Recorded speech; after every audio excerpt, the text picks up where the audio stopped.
Waiting clear हुई है, 8 जने सेलेक्ट हुए हैं। तो अभी मेरे साथ पुलकित जी हैं और साथ में यश विश्नोई जी हैं, ठीक है। तो मैं इन दोनों को ही ये माइक भी दे दूंगा, वो अपना पहले एक्सपीरियंस शेयरिंग या जो आपको है ना, क्योंकि आप में से बहुत से लोगों ने कभी आरजेस दिया नहीं होगा, क्या करना चाहिए, कैसे करना चाहिए, है ना। पहले पुलकित सर बोलेंगे, उसके बाद यश विश्नोई जी बोलेंगे, ठीक है। पुलकित सर का ये 3rd अटेम्प्ट था और यश विश्नोई जी का ये 1st अटेम्प्ट था, ठीक है। उसके बाद जब इन दोनों का हो जाएगा तो मैं क्या है एक्सपीरियंस शेयरिंग के लिए भी, मतलब आपके कोई क्वेश्चन हो तो आप हैंड रेस कर लेना, दोनों से पूछते रहेंगे, ठीक है भैया। क्योंकि ये कैमरा क्या है, थोड़ा सा स्टेग्नेशन फॉर्म में है ना, स्टेग्नेटेड फॉर्म में है। तो मैं थोड़ा सा इनको एक एक करके, है ना, पूरे स्क्रीन पे दिख नहीं पा रहे होंगे, तो मैं थोड़ा सा मैं इधर खिसकूंगा, ठीक है। लो सर, एक मिनट इधर आओ, कुर्सी पे।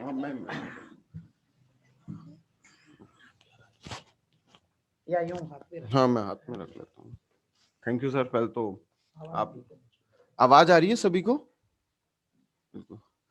पहले तो मैं सर का धन्यवाद करना चाहूंगा कि इतने लंबे समय से मैं इंतजार कर रहा था इसी चीज के लिए कि मेरे को भी एक बार मौका मिले इंट्रोड्यूस होने का कहीं ना कहीं। सर बहुत दिल से इच्छा थी सर, सच में दिल से इच्छा थी, बहुत लंबे समय के बाद ये दिन आया है। अब कईयों के मन में एक सवाल रहता है कि लग कैसा रहा है, तो उसका तो जवाब बता देता हूँ मैं आपको कि इतना अच्छा लग रहा है कि शायद शब्दों में नहीं बता पाऊंगा। और ये जो जॉ लाइन है ना, ये 23 तारीख से दर्द कर रही है। सही कह रहा हूँ? सही कह रहा हूँ सर, जॉ लाइन 23 तारीख से दर्द कर रही है सर। कितनी खुशी हो रही है सर। अब आवाज ये हम कर लेंगे जी। ये मेरा 3rd अटेम्प्ट था और 2016 में सबसे पहली बार मैंने, क्योंकि 2015 में एलएलबी की हमने, और उसके बाद जो पहली वैकेंसी आई वो 2016 में आई। उस वक्त भी इंटरव्यू में अपीयर हुआ। फिर 2017 में कोई वैकेंसी नहीं आई, फिर 2018 में फिर इंटरव्यू में अपीयर हुआ, और फिर 2018 की जो वैकेंसी थी वो 19 में हुई, फिर इंटरव्यू में अपीयर हुआ, और तब भी ईश्वर ने साथ नहीं दिया मेरा उस वक्त भी। और एंड ऑफ द डे साल जाते जाते इस कोरोना काल ने, जिसमें पूरे भारतवर्ष को परेशान किया, हम 8 जनों को जरूर खुश कर गया। औरों का तो मुझे पता नहीं, पर हम 8 जने जितने संतुष्ट है ना, वो नहीं हो सकते इस अंतिम वर्ष में। ये मतलब न्यू ईयर गिफ्ट भी मान लीजिए आप, क्रिसमस गिफ्ट भी मान लीजिए।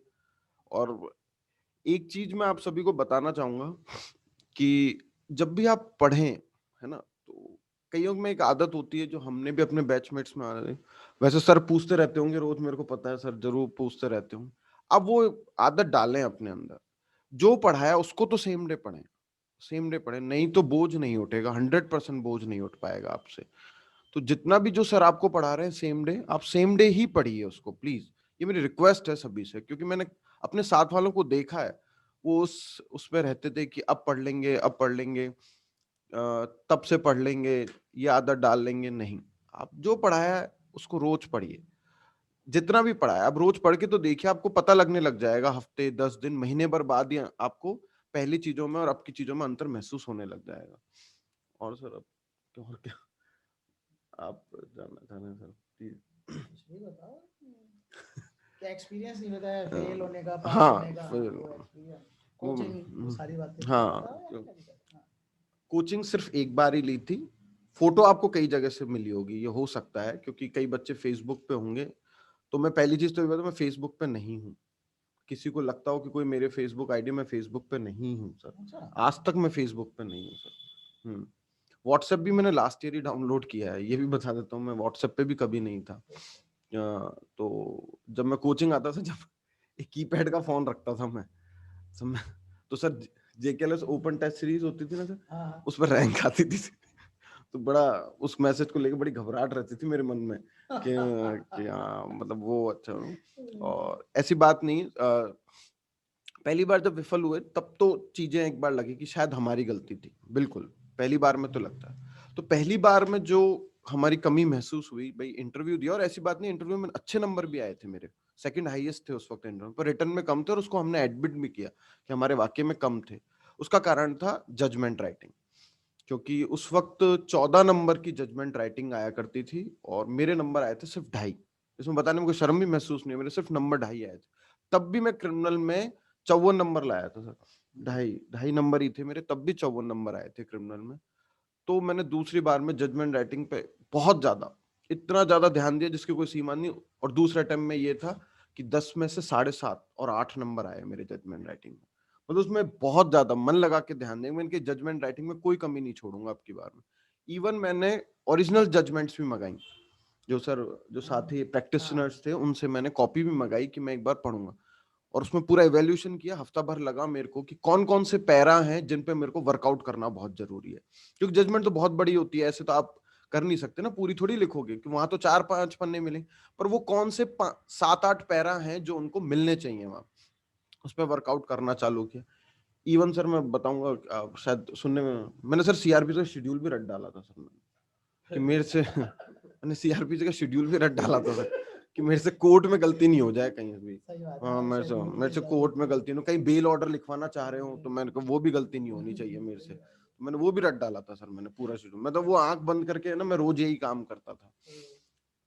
दूसरी बार ठीक है विफल हुआ, और बहुत मन में नाराजगी हुई, क्योंकि साथ के जो हमारे साथ पहली बार में नहीं बने थे वो दोस्त थे, दूसरी बार वो बन गए, और दोस्त में से 80% लोग बने सर, विजय टांक और ये सब ये बन गया, अच्छे वो थे, तो मन में बहुत हताश हुई, फिर क्या करें, तो वापस बैठे परीक्षा में, बैठे 190 थी, तो हम बहुत खुश हुए, मैंने कहा 197 वैकेंसी आई है, अब की बार तो शायद भगवान सुन ही लेगा, और घर वालों को उम्मीद थी कि देखो हो जाएगा इस बार, पर वो परिणाम रात को आया और मैं रह गया, और रहा भी ऐसे नंबरों से जो मेरे लिए भी अविश्वसनीय था, औरों के लिए भी था, इसमें ऐसा नहीं है कि कोई सांत्वना दे रहा था, वो रियल में बहुत लोगों के लिए अविश्वास।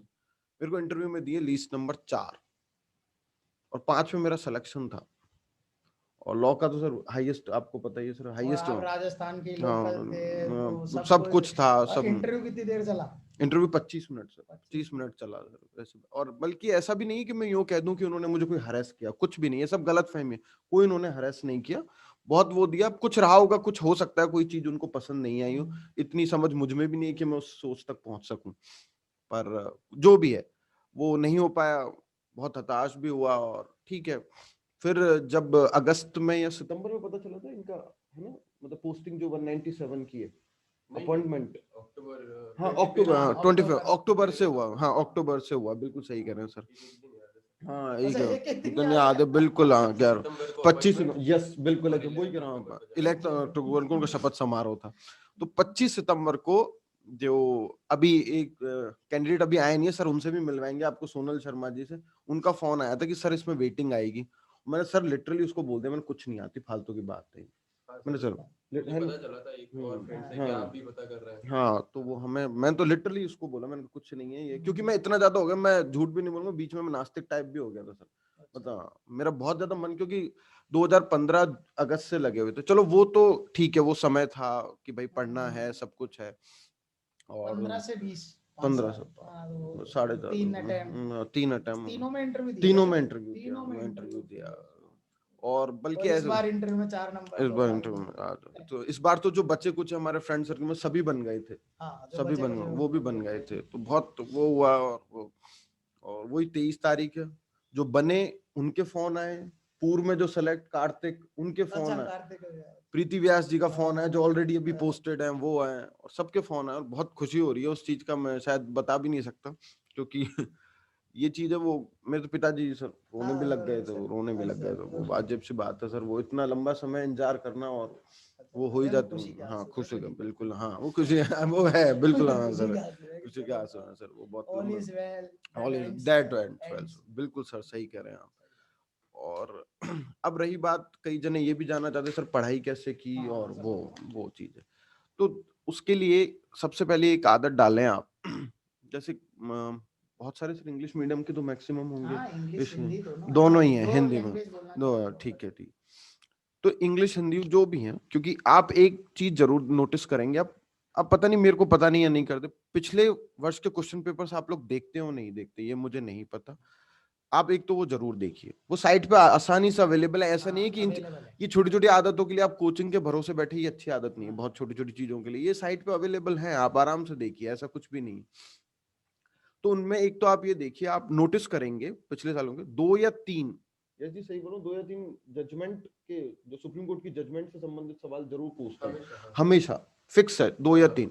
तो उसकी एक आदत डालें, आप एक डायरी मेंटेन करें और मंथली अपडेट में लाएं आप सुप्रीम कोर्ट जजमेंट की मंथली अपडेट। या आप ये सोचेंगे हम इससे पूछ लें कोई नहीं बताएगा, ये सब फालतू की बातें हैं, क्योंकि सर पढ़ाएंगे आपके इसी काम में रात और दिन लगे रहेंगे, ये पॉसिबल नहीं होता, क्योंकि बहुत सारी चीजें होती हैं। सुप्रीम कोर्ट तो रोज नहीं दे रहा है, एक चीज। दूसरी चीज, सर सुप्रीम कोर्ट की भी जजमेंट कौन सी करें, सुप्रीम कोर्ट तो रोज देता है। तो एक बता देता हूं स्ट्रेटेजी, जो जजमेंट में सुप्रीम कोर्ट ने बोल दिया रीइटरेटेड, उसका मतलब होता है रीसेट, उसको कभी नहीं पूछेंगे, वो कभी नहीं पूछेंगे। रीसेट मतलब जो ऑलरेडी डिसाइड है उसको क्यों पूछेंगे आपसे, वो जब वो जजमेंट पूछेंगे आपसे जो कि जिससे लॉ बदला है, जिससे लॉ बदला है 100%। जैसे अब मिठू सिंह का केस है, उससे लॉ बदला था भाई, उसको पूछने का कारण बनता है। पर अब मिठू सिंह जैसी जजमेंट 50 आ जाए तो सुप्रीम कोर्ट कभी नहीं, एग्जाम में उसको कोई इंटरेस्ट नहीं, एक चीज।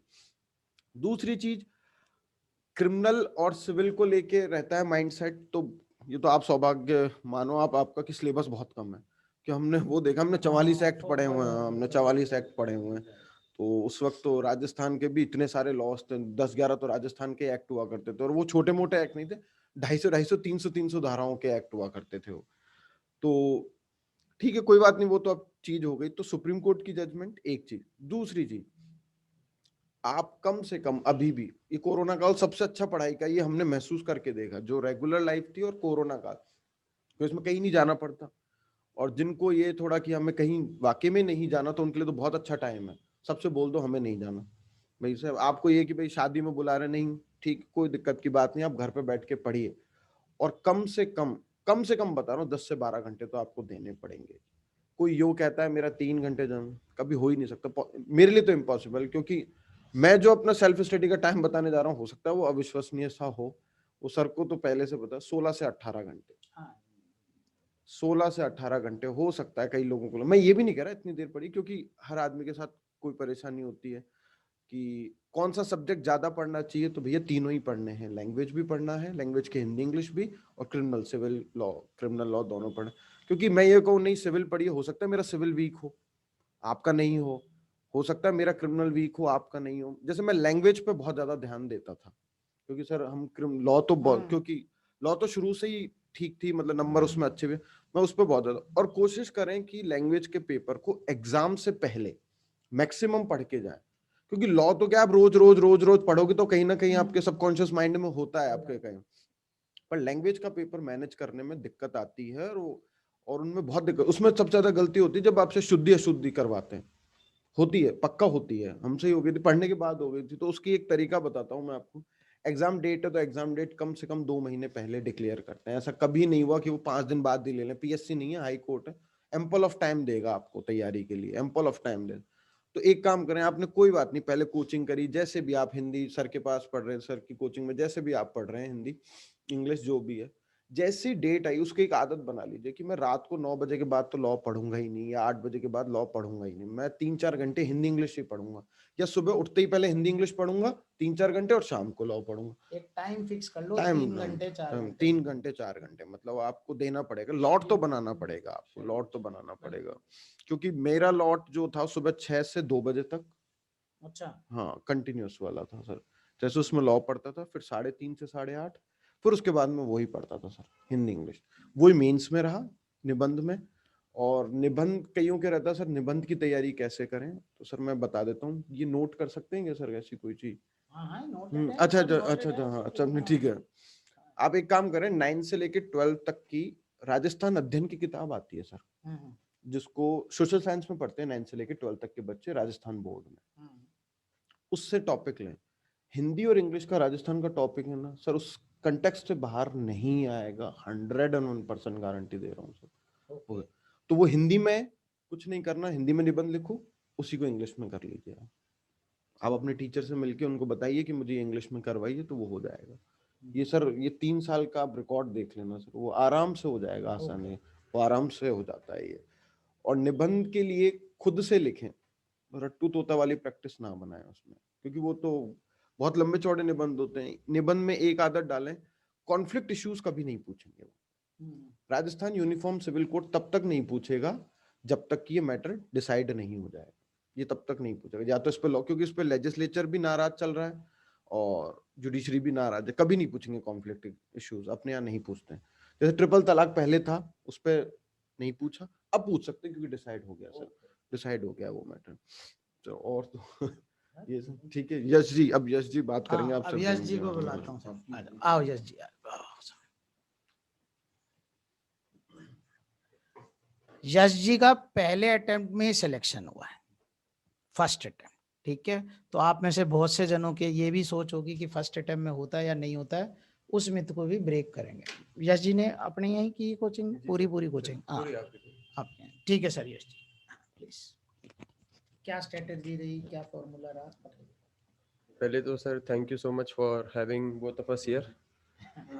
हाँ सर, ये मतलब हमारे टाइम में सर वो जो सिद्धांत सर वाला बैच था, हाँ, उन सबको बुलाया था सर। उस दिन से मतलब वही इच्छा थी और वही एक क्या कह सकते हैं, एक हमेशा वो था, मिथ था कि यहाँ पे जब आएंगे तब कैसा लगेगा, अगर हमारे जानने वाले अगर कोचिंग कर रहे होंगे उनके सामने कैसा लगेगा।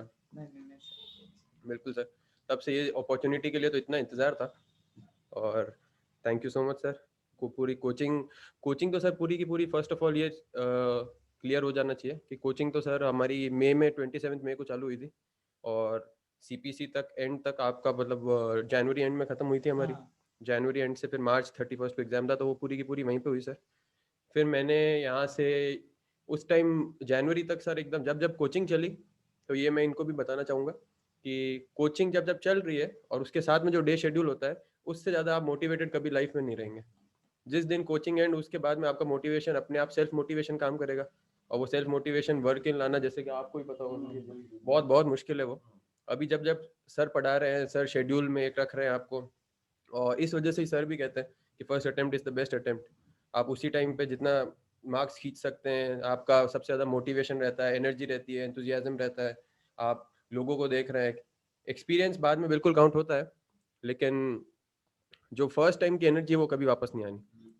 तो इस वजह से जनवरी में एंड हुई, तो जनवरी में मैंने जनवरी के बाद में फरवरी में एक पूरा ड्रास्टिक चेंज देख लिया सर, कि उसके बाद में एकदम मोटिवेशन कम हो जाता है, ये हो जाता है।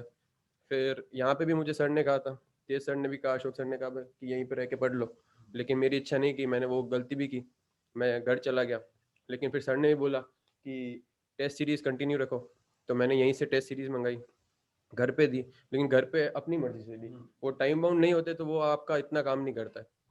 इस वजह से मेंस में भी थोड़े मार्क्स मेरे कम रहे और लैंग्वेज में भी थोड़े कम रहे, लेकिन उस टाइम पे भी ये रहा कि अगर मैं टेस्ट सीरीज कंप्लीट कर लूंगा तो मेरे एक एडेड एडवांटेज रहेगा।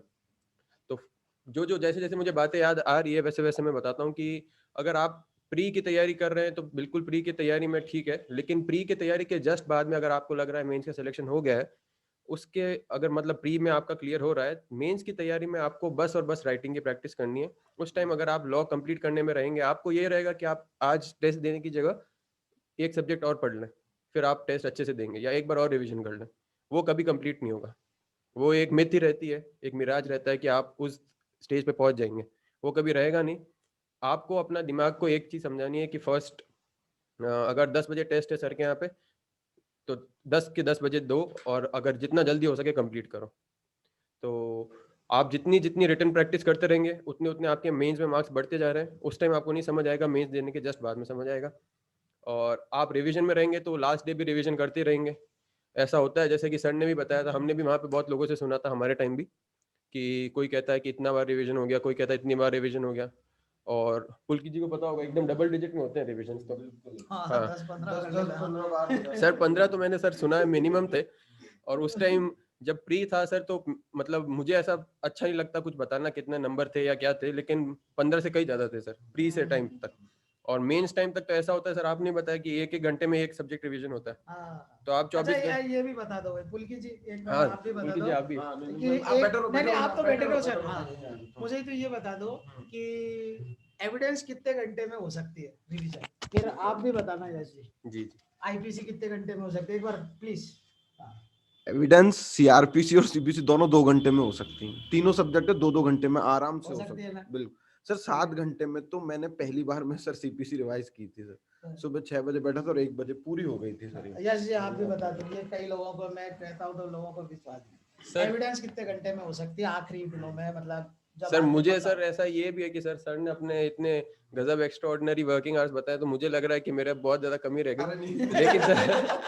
लेकिन सर लेकिन सर मेरा तो सर ये था कि एविडेंस और ये सब ऐसा हो रहा था सर कि जैसे कि आईपीसी में बता देता हूँ कि हम लोग, मैं और एक मेरा फ्रेंड मेंस के पेपर में जा रहे थे, तो मैंने सारा रिवीजन बाकी हो गया था, मैंने कहा आईपीसी में गाड़ी में कर लूंगा। हाँ।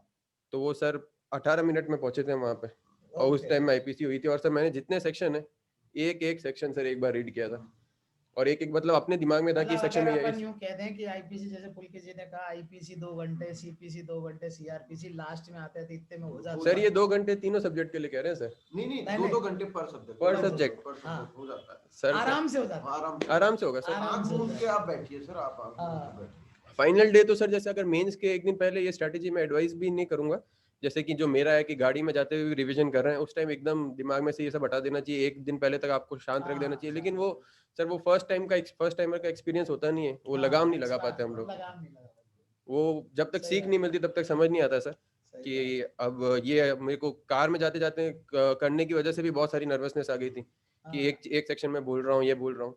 लेकिन जैसा आपने बताया था सर, कितने लोग एक्सपीरियंस अभी सर मुझे तेज सर ऑफिस में बता रहे थे कि एक इंसान थे सर, उन्होंने तो सर के सामने पूरा वर्ड बाय वर्ड पूरा पूरा सीपीसी बोल दिया था। हाँ, तो वो वर्ड बाय वर्ड तो सर आप अगर बोल रहे हैं तो 1 घंटे में होगा, हाँ, एक एक घंटे में। तो सर वही मुझे याद है सर, एक बार 5 से 6 घंटे में पूरा पूरा जितना था सर हो सिलेबस, जाता है। वो एक बार सिलेबस रिवाइज कर लिया था। लेकिन वो लास्ट के डेज है, अगर आप अभी उनको अचीव करना चाहोगे तो वही है कि आप कोई ये भी एक शेयर करो, ये यहाँ पे क्या है, बहुत से बच्चे क्या है, ये सीरियसली नहीं लेते।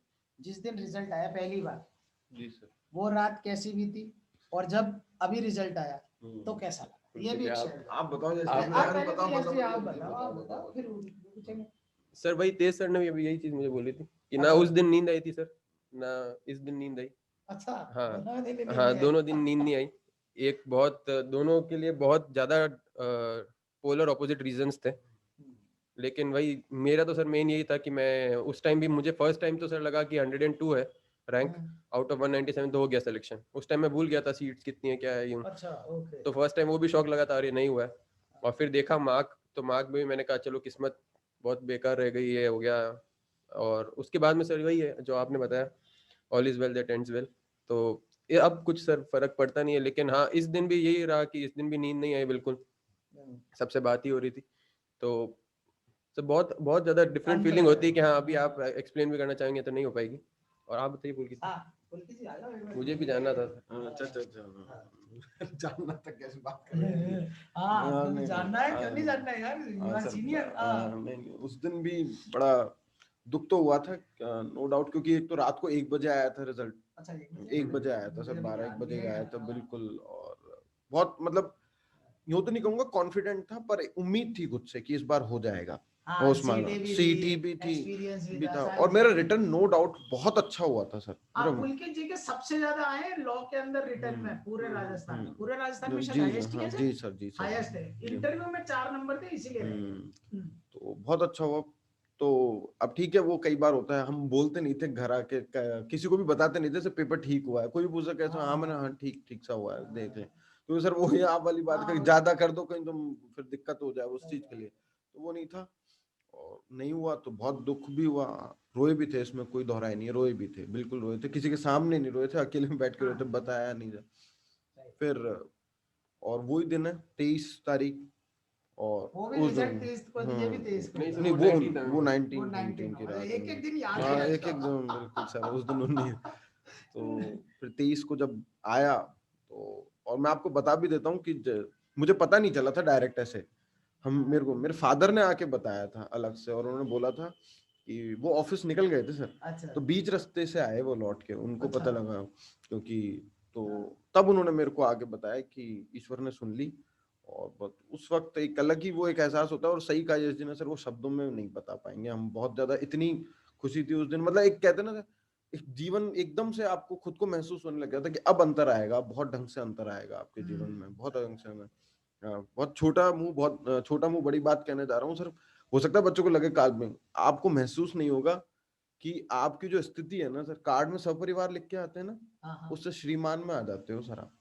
अच्छा हाँ सर, ओह, क्योंकि हैं? हाँ बिल्कुल हाँ, सही कह रहा हूँ सर मैं, क्योंकि अब तक तो आप सपरिवार में आपके पिताजी के नाम आता था, हाँ, उनका आगे हाँ, जी, और नीचे आप सपरिवार के हिस्सा ही रह जाते थे। हाँ, हाँ, हाँ। अब आपके नाम से आएंगे सर, बहुत खुशी होती है उसकी, अरे very good। क्योंकि उस दिन के बाद से कई लोगों ने निमंत्रण दिया कि अच्छा, उनको कोरोना जरूर काल आना में। उनको जरूर बुलाइएगा, तो वो रहता है सर, वो मतलब मैं सही कह रहा हूँ, यश जी को महसूस होगा उस दिन के बाद से कई लोगों ने अलग से बोला होगा कि उनको जरूर लाइएगा, ऐसे सर रहता है सर, वो चीज है। एक चीज और मैं आपको बताना चाहूंगा कि ये जितने भी जने लिख के याद करते हैं बहुत अच्छी आदत, जो लिख के याद नहीं करते वो लिख के याद कीजिए, क्योंकि मैंने सर को उस वक्त मैं लिख के जरूर याद करता था। हाँ, अब सब लिख जने के कहते हैं कि लिख के क्या हो जाएगा, हमें तो याद हो गया, हो सकता है लिखने में समय जा रहा हो, किसी के समय 2 घंटे लग रहे हो समय लिखने में, लगता है, और समय जो लगता ओरली कर रहा हो वो 45 मिनट 50 मिनट में। अंतर बताता हूँ आपको कि क्या होगा, जो 45 मिनट में रिवीजन कर रहा है ना सर, उसका कभी 3 घंटे में पेपर नहीं होगा पूरा, वो है। 20 या 30 नंबर का, प्रैक्टिस, 20 या टाइम 3, मैनेजमेंट, पेपर छूट जाएगा। पेपर पक्का छूटेगा, ये गारंटी से कह रहा हूँ मैं। जजमेंट राइटिंग तो आप कभी अटेम्प्ट ही नहीं कर पाओगे, क्योंकि 20 नंबर क्यों आप आए, आप सोचोगे एंड में करूंगा, रह जाएगी। और जो लिख के याद करता है ना सर, उसका दिमाग और हाथ फैक्स मशीन जैसे चलता है सर, हाथ को बिल्कुल हाथ उतनी तेज चलेगा आपका, इतनी तेज चलेगा। और ये आप देखना, मेरे तीनों अटेम्प्ट में सर पेपर 5 मिनट पहले खत्म हुआ है, 5 मिनट पहले। आपका छूटा था क्या? हाँ सर। बिल्कुल सर आपका हम छूटा था? हमारे में तो सर सबका यही एक एक्सपीरियंस था, जैसे कहते हैं कॉमन डिनोमिनेटर। हाँ, तो जितने सेलेक्ट हुए हैं सर 197 में, उनमें सब में आप एक्सपीरियंस पूछेंगे तो 90% का ये होगा कि उनका पेपर कंप्लीट हो गया, और ओके, जितने सेलेक्ट नहीं हुए हैं उनमें 100% का ये होगा कि पेपर कंप्लीट नहीं हुआ। ओके। तो सर ये सबसे कॉमन रीजन है, अगर आप पेपर कंप्लीट कर देंगे तो आप रेस में वैसे ही आगे हो चुके हैं। और वो पेपर कंप्लीट करने का, जैसा कि सर ने बताया कि मुझे सर काफी पहले कॉन्फिडेंस था कि मुझे लिख के याद करने की जरूरत नहीं है, लेकिन वो बात है कि आपकी वो मेमोरी की अलग बात चल रही है, रिटन प्रैक्टिस की बात अलग चल रही है। और सर कि अगर आप लिख के कर रहे हैं तो आपकी विजुअल मेमोरी भी इतनी स्ट्रांग हो रही है, और आपकी वो क्या कहते हैं हाथ की रिफ्लेक्सेस इतने स्ट्रांग हो रहे हैं, मसल मेमोरी इतनी स्ट्रांग हो जा रही है कि आप 4-5 शब्द में सोचेंगे नहीं कि क्या लिखते जा रहे हैं, और लिखते लिखते लिखते लिखते पूरा पेपर कंप्लीट हो जा रहा है। अब जैसा कि सर आपकी टेस्ट सीरीज जब आपने मुझे भेजी थी, वो भी 3 घंटे की होती थी सर। वो 3 घंटे की मेरे घर पे सर 1 घंटा 20 मिनट में मैं हमेशा पूरा कंप्लीट हो जाती थी, एक पूरा पेपर सर। 1 घंटा 20 मिनट में होने के बावजूद मेरा पेपर कंप्लीट नहीं हुआ। अच्छा, हाँ सर। ओके। और सिविल में मेरा एक 3 मार्क का छूट चुका, और क्रिमिनल में मैंने जैसे तैसे पूरा पेपर कंप्लीट कर लिया था, और इस वजह से मुझे कॉन्फिडेंस था कि शायद मेरे अच्छे मार्क्स आ जाएंगे।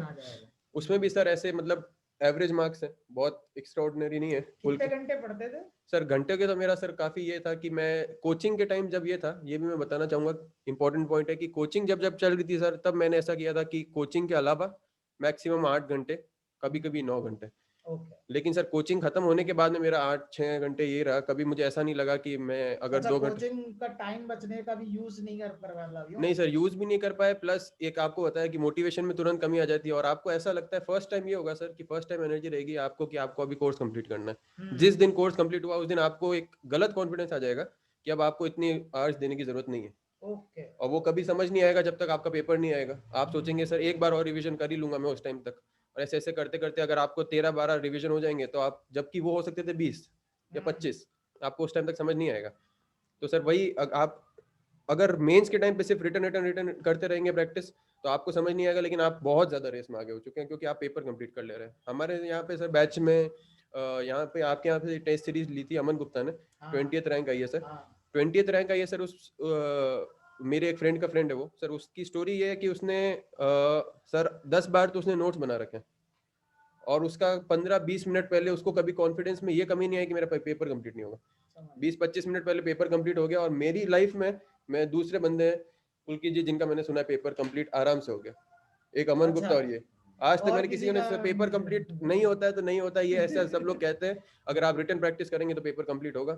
अगर अभी लगता है कि नोट्स बनाने में 2 मिनट एक्स्ट्रा लगेंगे मुझे सर के कि हाँ, तो वो लगाइए, अभी करिए। और अगर जितना सर की मेंस की टेस्ट सीरीज है तो वो पूरा का पूरा, अगर जिस दिन आपने एक टेस्ट सीरीज छोड़ा उस दिन आप सोच लीजिए कि अब आपका सिलेक्शन नहीं हो रहा है, तो ही आप अगली बार उतनी मेहनत करेंगे। वही सर, बिल्कुल। कुछ कुछ चीजें मैंने सर और सोचा था कि मुझे मौका मिलेगा तो मैं बिल्कुल बताऊंगा सर। फर्स्ट चीज तो जैसे अगर शेड्यूल से स्टार्ट करें तो हर एक को जानना था, तो सर शेड्यूल में ये था कि जब आपकी कोचिंग चल रही है तो आप में एनर्जी है, आप में एंथुसियाज्म है, जो कि मैं बता चुका हूँ। उस टाइम अगर आप कोर्स कंप्लीट करने में रहेंगे, उस टाइम अगर आप में वो एक्स्ट्रा मोटिवेशन रहेगा तो ही आप बुक्स, थ्योरी बुक्स साथ में कंप्लीट कर लेंगे। उसके बाद में सर ऐसा नहीं होने वाला कि कोचिंग खत्म हो गई, आप घर पे अकेले बैठे हैं, आपको लगेगा कि कोर्स कंप्लीट करें और थ्योरी बुक्स भी साथ में पढ़ लें।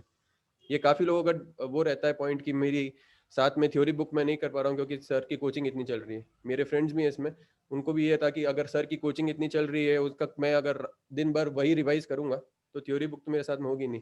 सर पूरे बैच की हो रही है, हाँ, बाकियों सबकी हो रही है, सबकी हो कैसे रही नहीं है, होगी सर? तो आप पढ़ाई पे फोकस हमारे टाइम पे तो सर ये था कि अगर आपका सर्कल है, ऐसा अच्छा सर्कल है, अच्छे सर्कल में आप पूछेंगे तो सर 9 लोग हैं, 8 के 8 सब कोचिंग, आप सबके सब बुक्स प्रिपेयर करके अगले दिन आ जा रहे हैं। और सर जैसे बता देते अगले दिन टेस्ट लेते थे 10 मार्क्स का, तो सबके अच्छे मार्क्स आ रहे हैं, आपके नहीं आ रहे, आप थ्योरी बुक नहीं कर पा रहे, तो वो टाइम मैनेजमेंट की प्रॉब्लम है।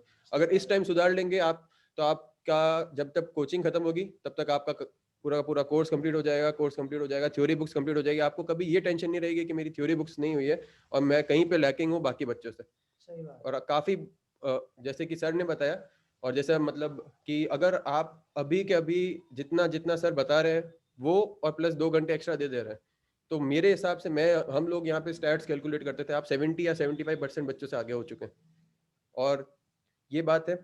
और सर राजस्थान में मैं भी जैसे जानता हूँ, और ऑब्वियसली फॉर ऑब्वियस रीजन मैंने भी यहीं पे कोचिंग इसीलिए की कि एक ही कोचिंग है जो कि इतना अच्छा आप नहीं सर, मतलब कि इतना अच्छे से डिटेल में करवा के आपको इतना रेस में आगे कर देंगे कि आपको बाद में बस अपनी वो फिक्र करनी है कि आप बाद में भी कैसे कैसे कंटिन्यू कर रहे हैं। प्री जिस दिन कंप्लीट हो जाएगा उस दिन के बाद में सर मेंस की वो कोचिंग चालू कर देते हैं जिसमें जजमेंट राइटिंग और ये सब होता है। तो आप अगर जजमेंट राइटिंग, जैसा कि पुलकित जी ने बताया कि अगर आप अभी से सोचेंगे कि जजमेंट राइटिंग उस दिन कर लेंगे तो वो 1 महीना रहेगा। मैंने भी ये किया था, मैंने उस 1 महीने ज्यादा फोकस किया था, तो मेरे भी मतलब एवरेज या थोड़ा सा अबव एवरेज मार्क्स है, एक्स्ट्राऑर्डिनरी नहीं है। अगर आपके उस दिन एक्स्ट्राऑर्डिनरी मार्क्स आएंगे तो उसका एक ही रीजन है जो कि पुलकित जी ने बताया, अभी आपकी कुछ कुछ लीगल लैंग्वेज इतनी ज्यादा पक्की हो जाएगी कि आप उस दिन बस आपको बस बाकी जो पॉइंट्स होते हैं कि ये चीजें मुझे लिखनी है, पुलकित जी ने बताया 4 या 5 पैराग्राफ्स हैं, बस उनकी फिक्र करनी पड़ेगी। लीगल लैंग्वेज पे फर्क नहीं पड़ा, हम लोगों को कॉन्स्टेंटली ये चीज रटनी पड़ रही थी कि इस सेंटेंस को कैसे लिखना है, उसमें इतना एक्स्ट्रा टाइम देना पड़ रहा था। हाँ सर।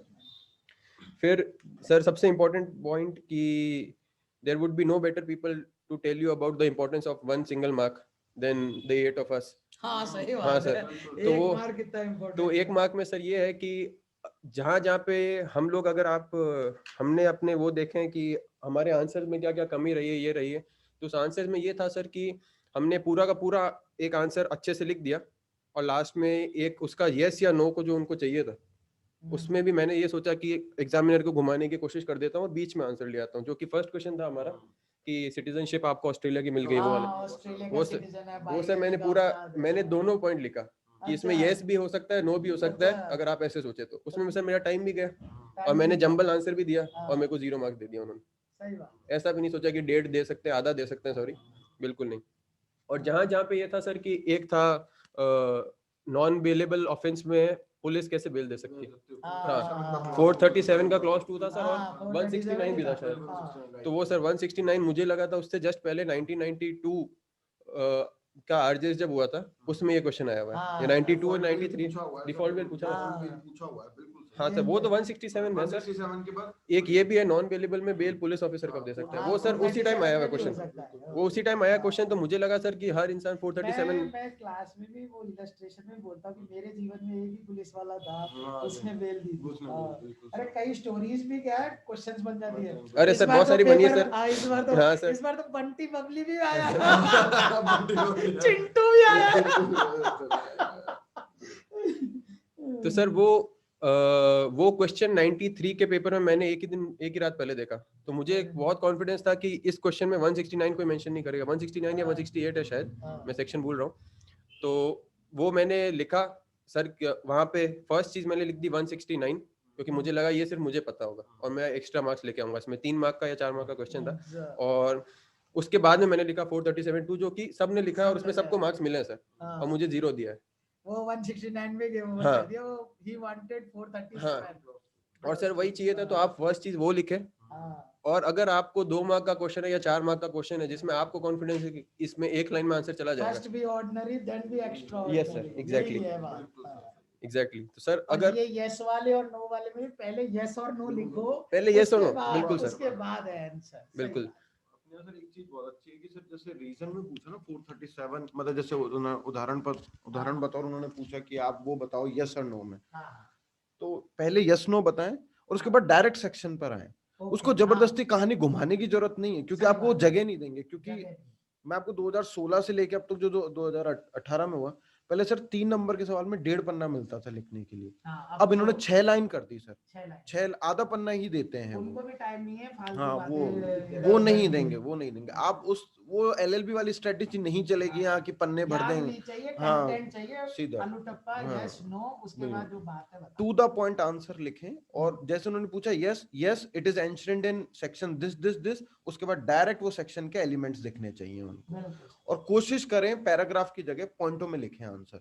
उसको कष्ट नहीं दें एग्जामिनर को, उसको कष्ट नहीं दें सर। जितना, जैसा कि इन्होंने बताया कि सर जितना विजुअली सूदिंग लगेगा एग्जामिनर को आंसर, उतने ज्यादा मार्क्स मिलेंगे। वही अगर आप पैराग्राफ में लिखेंगे तो हो सकता है आपको आधा 1 मार्क कम मिल जाए, और हो सकता है फिर 1 मार्क की वजह से हमारी जैसी सिचुएशन आ जाए। बिल्कुल सर। तो वो 1 मार्क 1 मार्क में ये है कि सर आपने जैसे सर आपने हमें बताया था कि जो भी अगर आप डिफरेंस वाले क्वेश्चन है, अगर अटेम्प्ट अबेटमेंट में डिफरेंस है, सब में डिफरेंस जो आपने बताया था सर, उनमें अगर आप बीच में लाइन खींच के अगर दोनों को बताएंगे, वो विजुअली सूदिंग है। 3 पॉइंट से उनको आराम से दिखेंगे, वो 2 मार्क्स ज्यादा दे देंगे। जहां मुझे लगा सर, मुझे क्लियर नहीं था डिफरेंस, तो मैंने एग्जामिनर को घुमाने की भी कोशिश की, पैराग्राफ में भी लिखा। तो हाँ, कहीं मुझे 0 भी आया, कहीं मुझे आधा भी आया। इस वजह सर, इसी वजह से आया क्योंकि मुझे कॉन्फिडेंस नहीं था कि मैं अगर पॉइंट में लिखूंगा तो शायद हो सकता है मेरी सच्चाई पता चल जाए, मेरी दिक्कत आ जाए। लेकिन फिर वो दिक्कत तो वो दिक्कत ही रही सर, और उनको कभी आप ट्रिक नहीं कर पाएंगे, ये बात है। हाँ, वेरी एक्सपीरियंस पीपल। अगर आप यस नो है तो यस नो लिखिए। आपको कॉन्फिडेंस है, जैसा कि सर ने बताया कि 3 मार्क में अगर 6 लाइन दिए, अगर आप में उसमें भी कॉन्फिडेंस है कि 2 मार्क में आंसर कंप्लीट होता है, तो दो लाइन में अगर आंसर कंप्लीट होता है तो 2 लाइन लिखिए और वहां पे फुल स्टॉप लगाने की आदत डालिए। सबसे इंपॉर्टेंट चीज जो कि मुझे लगा पूरा मेंस की टेस्ट सीरीज और मेंस का अटेम्प्ट देने में, आपको सबसे इंपॉर्टेंट चीज होती है फुल स्टॉप लगाना। अगर आपको लगा कि एक चीज और मैं लिख दूंगा जिससे मेरे मार्क्स कंप्लीट आ जाएंगे, इससे 2 चीजें होगी। आप एक कोई और इंपॉर्टेंट क्वेश्चन में 1 लाइन कम लिख पाएंगे, आपका पेपर छूटेगा, और आप उस चीज को सोचने के चक्कर में एक लाइन एक्स्ट्रा इंपॉर्टेंस लिखेंगे जो कि शायद उनको इंपॉर्टेंट ना लगे। आपके marks at the end of the day कम ही हो रहे हैं। टू द पॉइंट लिखें, हिसाब से लिखो, जल्दी से जल्दी फुल स्टॉप लगाओ। जहाँ की आपको लग रहा है वो कॉन्फिडेंस फुल स्टॉप लगाने वाला रिवीजन से ही आएगा, तो वो रिवीजन के पेपर छूट जाएगा। पेपर बहुत ही इंपॉर्टेंट कोई चीज दिखाना भी चाहते हो तो उसको नोट बना के लिख दो। बिल्कुल, ये स्टार मार्क है ना, जो मतलब ये चीजें इनमें उसको अलग से मेंशन कर दो, नोट मैं ये बताना चाह रहा हूँ बस ये। और ये सर, ये कॉन्फिडेंस है कि अगर आपको लग रहा है कि अब मुझे पेपर कंप्लीट ऐसा होगा, अगर मुझे नोट भी लिखना है या ये लिखना है, यहाँ पे मुझे 2 लाइन में आंसर कंप्लीट हो जाएगा, बाकी पूरी दुनिया 5 लाइन लिख रही है, वो सिर्फ और सिर्फ रिवीजन से आएगा। रिवीजन पे मुझे ये चीज बतानी थी कि अगर आप, एक इंपॉर्टेंट चीज है, अगर आपको ट्रिक की जरूरत लगे कि अगर जैसे लाइफ हैक कहते हैं, अगर आज आप सर पढ़ा रहे हैं, सर ने भी मुझे बताया था, अगर आज सर पढ़ा रहे हैं उसको आज के आज पूरा का पूरा रिवाइज कर लीजिए, और कल जब पहले बार पढ़ने लगे उससे पहले 1 घंटा पुराने दिन के रिवीजन को दे दीजिए। पुराने दिन में जितना पढ़ा है बस उसको 1 घंटे पे लगाम लगाइए, 1 घंटे में मुझे रिवाइज करके खत्म करना है, और रिवाइज करके तुरंत आप नए वाले पे आ जाइए। वो जो रिवीजन है वो आपको 3 या 4 गुना आपको एक्स्ट्रा मेमोरी दे देगा और बाद में पे करेगा, जो कि आपको समझ नहीं आएगा। और आप ऐसे ही सर, आप जब कोर्स कंप्लीट हो रहा है तब आपके 2-2 रिवीजन साथ में हो रहा है, तो टोटल आपकी 3 रीडिंग उस टाइम हो जा रही है, और लास्ट में आपके अगर 15 रीडिंग तक पहुंच रहे हैं तो आप वो काफी दिन पहले पहुंच जाएंगे। ये है सर। क्रिमिनल तो हो गया होगा सर, क्रिमिनल बस खत्म हो गया। हाँ, 2-4 दिन क्रिमिनल होते ही क्रिमिनल का रिवीजन चालू कर दें, रोज 3 घंटे निकालें सर। आप लोगों का क्रिमिनल, सॉरी, जैसे क्रिमिनल खत्म हो जाए या अभी होने वाला होगा सर, जैसे बताएं, रोज 3 घंटे दें आप क्रिमिनल के लिए।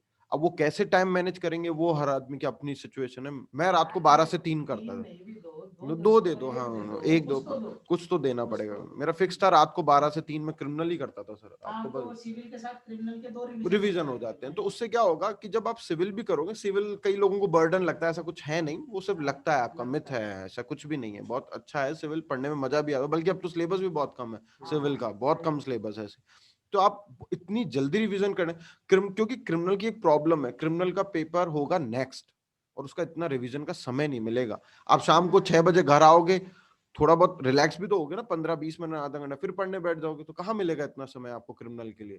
तो इसलिए आप क्रिमिनल को साथ साथ लेते चलें। सिविल के क्रिमिनल हो गया खत्म, आप पढ़ते चलें, और जब जैसे सिविल का पेपर दे के आएंगे तो आप खुद महसूस करेंगे, क्योंकि आपने जब लिख लिख के याद किया, रोज रिवीजन किया, तो क्रिमिनल के पेपर में आपको दिक्कत ही नहीं आएगी, फटाफट खत्म कर लेंगे। यस जी, और सर कि जैसा सर ने बताया कि आपका क्रिमिनल का पेपर सेकंड डे पे फर्स्ट पेपर होता है, तो उस दिन एक तो ये होगा कि सर आप रिवीजन नहीं कर पाएंगे, प्लस फर्स्ट डे का हर एक की तैयारी सर पुलकित जी जितनी इतनी ये नहीं हो पाते क्या? नहीं सर, मतलब कि 3 बार का अगर आपका एक्सपीरियंस अगर ये है कि आप पेपर कंप्लीट करके आप कॉन्फिडेंट हैं कि इस बार पेपर अच्छा गया, वो कभी फर्स्ट टाइमर्स के साथ तो कभी नहीं होने वाला, और सेकंड टाइमर थर्ड टाइमर में भी मुझे नहीं लगता किसी के साथ में इतना हो सकता। कर पाएगा। अगर आप कितना भी कर देंगे सर, पेपर कंप्लीट कर दिया, अच्छा कर दिया, तो भी आपके दिमाग में सेकंड डे के शुरुआत तक 9 बजे तक ये रहेगा कि मैं सिविल में ये 2 चीजें और एक्स्ट्रा लिख सकता था। तो वो क्रिमिनल की एक्स्ट्रा जो है वो प्रिपरेशन बहुत पहले हो जानी चाहिए। सही बात। और उसी दिन अगर आपका साथ में इंग्लिश का है तो वो चलो इजी चल सकता है सर। फिर इम्पोर्टेंस जैसे मैं बता रहा था फर्स्ट टाइम की, फर्स्ट टाइम में भी यही है कि वो मैं पूरा का पूरा मुझे लगता है एक्सप्लेन कर चुका हूँ कि जितना आप एनर्जी अभी जब जब जब तक सर करा रहे तब तक दे सकते हैं, दे दीजिए। अगर आपको लग रहा है कि पुराना मेरा काफी रह गया है उस वजह से उसकी प्रेशर मत फील करिए, वो हर एक का रहता है। लेकिन जनवरी या जब भी सर, जब भी आपका वो है, तब तक आप जितना खींच सकते हैं खींच लीजिए, उसके बाद में सिर्फ और सिर्फ रिवीजन पे प्लान कीजिएगा। इसका तो मैं काफी एक्सप्लेन कर चुका हूँ सर। लैंग्वेज की जो कि इम्पोर्टेंस थी सर, तो उसमें ये था कि मेरे इंग्लिश में 22 थे और हिंदी में 16 थे। तो जैसा कि दिख रहा है प्राइमा फेसी की हिंदी में काफी कम है, लेकिन सर वो ये है कि इंग्लिश मीडियम का होने के बावजूद मेरे इंग्लिश में 22 ही है। वो किसी को समझ नहीं आएगा सर। मुझे काफी ऐसा कॉन्फिडेंस था कि इंग्लिश पे सही है, मेरे फ्रेंड्स ने पेपर देखे, उनको लगा इंग्लिश काफी सही है, लेकिन तो एनएलयू से भी हो ना? जी sir, NLU? Patna sir. Patna. तो इंग्लिश में 22 मार्क्स उसके बावजूद सर इतने कम है कि मैं बता नहीं सकता। मैंने सर, एक होती है इंग्लिश आपको स्पोकन इंग्लिश, एक होती है रिटन इंग्लिश, आपने ग्रामर आपको परफेक्ट है, आपके जितने वावल्स वावल्स जितने आपकी होती है सब सब परफेक्ट है, और एक होती है ऐसे वाली इंग्लिश। उन तीनों में बहुत अंतर है। वो ऐसे वाली इंग्लिश में सबसे इंपॉर्टेंट मतलब 7-8 पॉइंट्स होते हैं जो कि आपको सर काफी अच्छे से समझा देंगे जब मेंस की तैयारी आएगी। अभी आपको टेंशन लेने की जरूरत नहीं है, लेकिन एक जो टेंशन लेने की जरूरत है कि आप साथ साथ में लीगल आर्टिकल्स पे पूरा पकड़ रखिए। हाँ, अभी बिल्कुल इसमें हम मटेरियल तो सर अभी से अगर हो पाएगा तभी हो पाएगा, नहीं तो आप लास्ट टाइम तक आप हर जगह हाथ मारते रहेंगे, कंप्लीट भी नहीं होगा। और आपको एक एक्स्ट्रा, सबसे बड़ी बात है सर, एक्स्ट्रा मेंटल प्रेशर लगता है कि आपकी तैयारी नहीं है। पूरा पूरा टाइम लगता रहेगा कि आपकी तैयारी कंप्लीट नहीं हो रही है। और उसमें उस ऐसे वाली इंग्लिश में ये होता है कि आप फर्स्ट पैराग्राफ की लास्ट लाइन सेकंड पैराग्राफ की फर्स्ट लाइन में कनेक्शन होना चाहिए। मुझे लगता है कि सर कि मैं जितनी अच्छे फ्रेजेस डालूंगा, जितनी अच्छी सेइंग्स डाल दूंगा, उतना अच्छा पेपर होगा, लेकिन 22 आए सर। और जो सर मेरा ये दोनों में है, हिंदी और इंग्लिश में, जो मेरा बेस्ट ऐसे था जिसमें मतलब 100 फैक्ट्स थे, और जो मेरा सबसे वर्स्ट ऐसे था जो कि स्थापत्य विरासत थी, आर्किटेक्चर, तो मुझे उसका मतलब भी नहीं पता था सर उस दिन। तो मैंने रिस्क ली और मैंने सोचा कि इसमें आर्किटेक्चर और मुझे जितना राजस्थान का आता है सब डाल दूं। तो मैं हर 2 पैराग्राफ के बाद में आर्किटेक्चर डाल रहा था। तो मुझे उसमें भी उतने ही मार्क्स आए जो मेरा बेस्ट ऐसे था जिसे मैंने 100 फैक्ट्स डाले। दोनों में एकदम बराबर 15-15 मार्क्स के थे, दोनों में शायद 7-7 या इतने आए सर उसमें। तो वो ये बताना चाहता हूँ कि ऐसे की इंग्लिश पूरी, ऐसे की हिंदी पूरी अलग है। आपको जितनी हिंदी आती है, आपको जितनी इंग्लिश आती है, वो उस टाइम पे प्रिपरेशन नहीं होती है, मतलब उसकी नींव अभी से रखी जाती है। मान लो हिंदी को 2 भागों में बांट लो। बिल्कुल सर, हिंदी इंग्लिश दोनों को आप उसकी नींव, जैसा पुलकी जी ने बताया, अभी रखी जाएगी। अगर आपको अभी लग रहा है मटेरियल कलेक्शन होगा सर, अगर आप हिंदी के एडिटोरियल्स लगातार पढ़ेंगे तो आपको पता नहीं चलेगा। आपकी स्पोकन इंग्लिश में भी बहुत सारे वर्ड्स अपने आप, वोकेबलरी अपने आप इंप्रूव हो जाती है। उस दिन आपको फर्क नहीं पड़ेगा कि मुझे इस स्थापत्य आर्किटेक्चर को हिंदी में क्या कहता है। मैंने कहीं पे भी अगर हिंदी अखबार में पढ़ रखा होता तो मेरे काफी 1 मार्क की दिक्कत नहीं आती। तो सर ये सब है। और जैसा कि उस टाइम अगर पेपर में आपको ऐसा लग रहा है कि अगर आप ये जो छोटी छोटी मिस्टेक होती है, बड़ी की छोटी की, जो कि मुझे लगता है इंग्लिश मीडियम में काफी लोगों को दिक्कत होगी अभी, कि बड़ी की किस में लगाएंगे, छोटी की किस में लगाएंगे, हर एक की स्पेलिंग, मात्रा, वो सब अगर आप एक दिन एडिटोरियल पढ़ ले रहे हैं और उसको अगर उसका जिस्ट आप 1 पैराग्राफ में लिख दे रहे हैं, तो आप बहुत बहुत ज्यादा रेस में आ गए। आपको उस टाइम वो सब सर मेंस के टाइम में समझ आएगा। सर मार्क्स का जैसा कि हिंदी में भी ये था कि आप पूरा ऐसे कंप्लीट होता जा रहा है और आप एक जगह भी गोल सर उनका रेड मार्क नहीं देख रहे, लेकिन मार्क्स कम होते जा रहे, वो समझ नहीं आ रहा, क्योंकि आपको दिख रहा है मात्रा में यहाँ पे कमी है, मात्रा में यहाँ पे कमी है।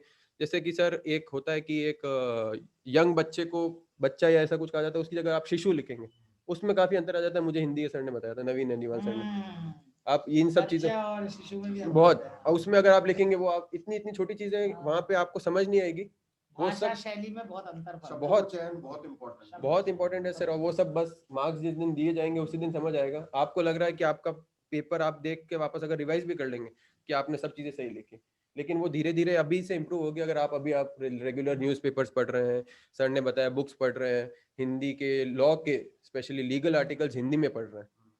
जैसे कि कुछ कुछ बेरैक्ट होते हैं जिसमें हिंदी इंग्लिश दोनों होता है, सर साथ में हिंदी इंग्लिश दोनों को पढ़ाते हैं, तो आप सही बात। हिंदी वाली को चीज को भी सुनने में ध्यान में रखिए कि उसका हिंदी ट्रांसलेशन क्या है ऐसा।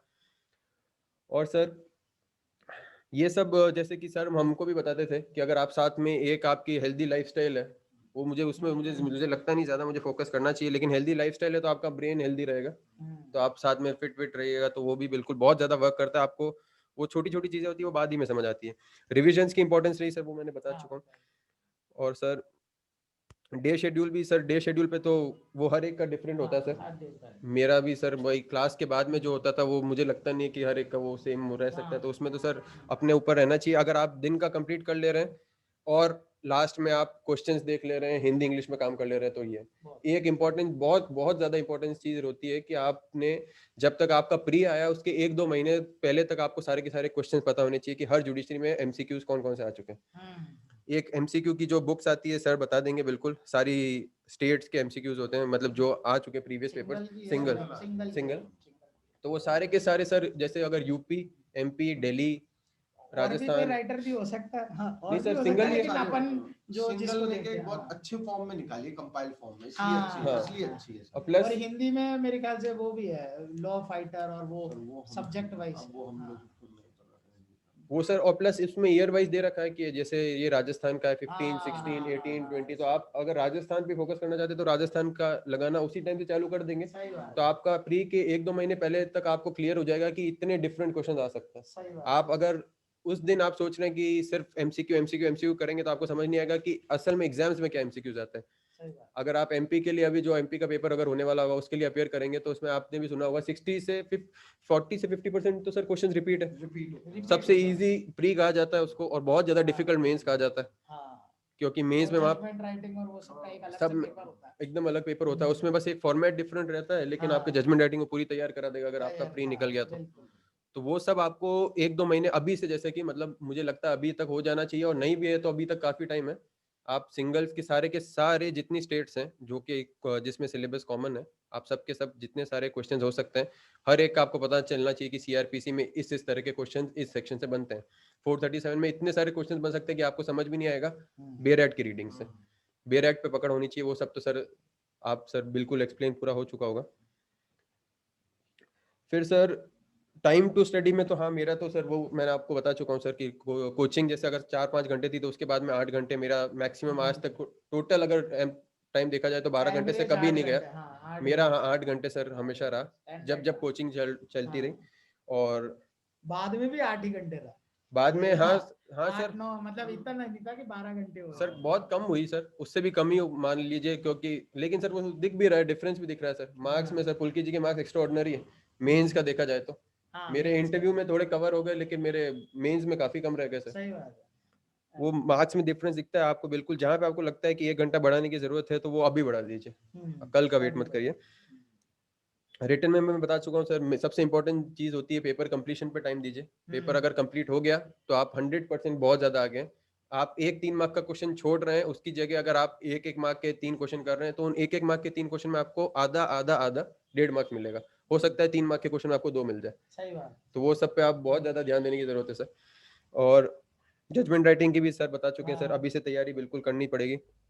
और टू द पॉइंट आंसर पे भी मैं बता चुका sir. Thank you so much sir.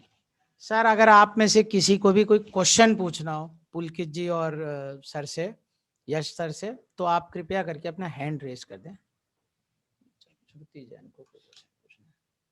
देखो भैया, अगर ज्यादा क्वेश्चन पूछने वाले हैं तो एक ही क्वेश्चन या 2 मैक्सिमम, ठीक है।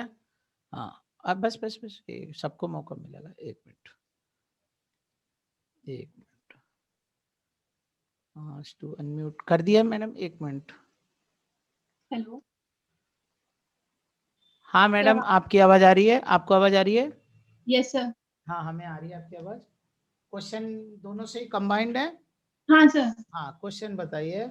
दो तीन सवाल थे। सबसे पहला तो सर कॉन्ग्रेचुलेशन आप लोगों को दोनों को।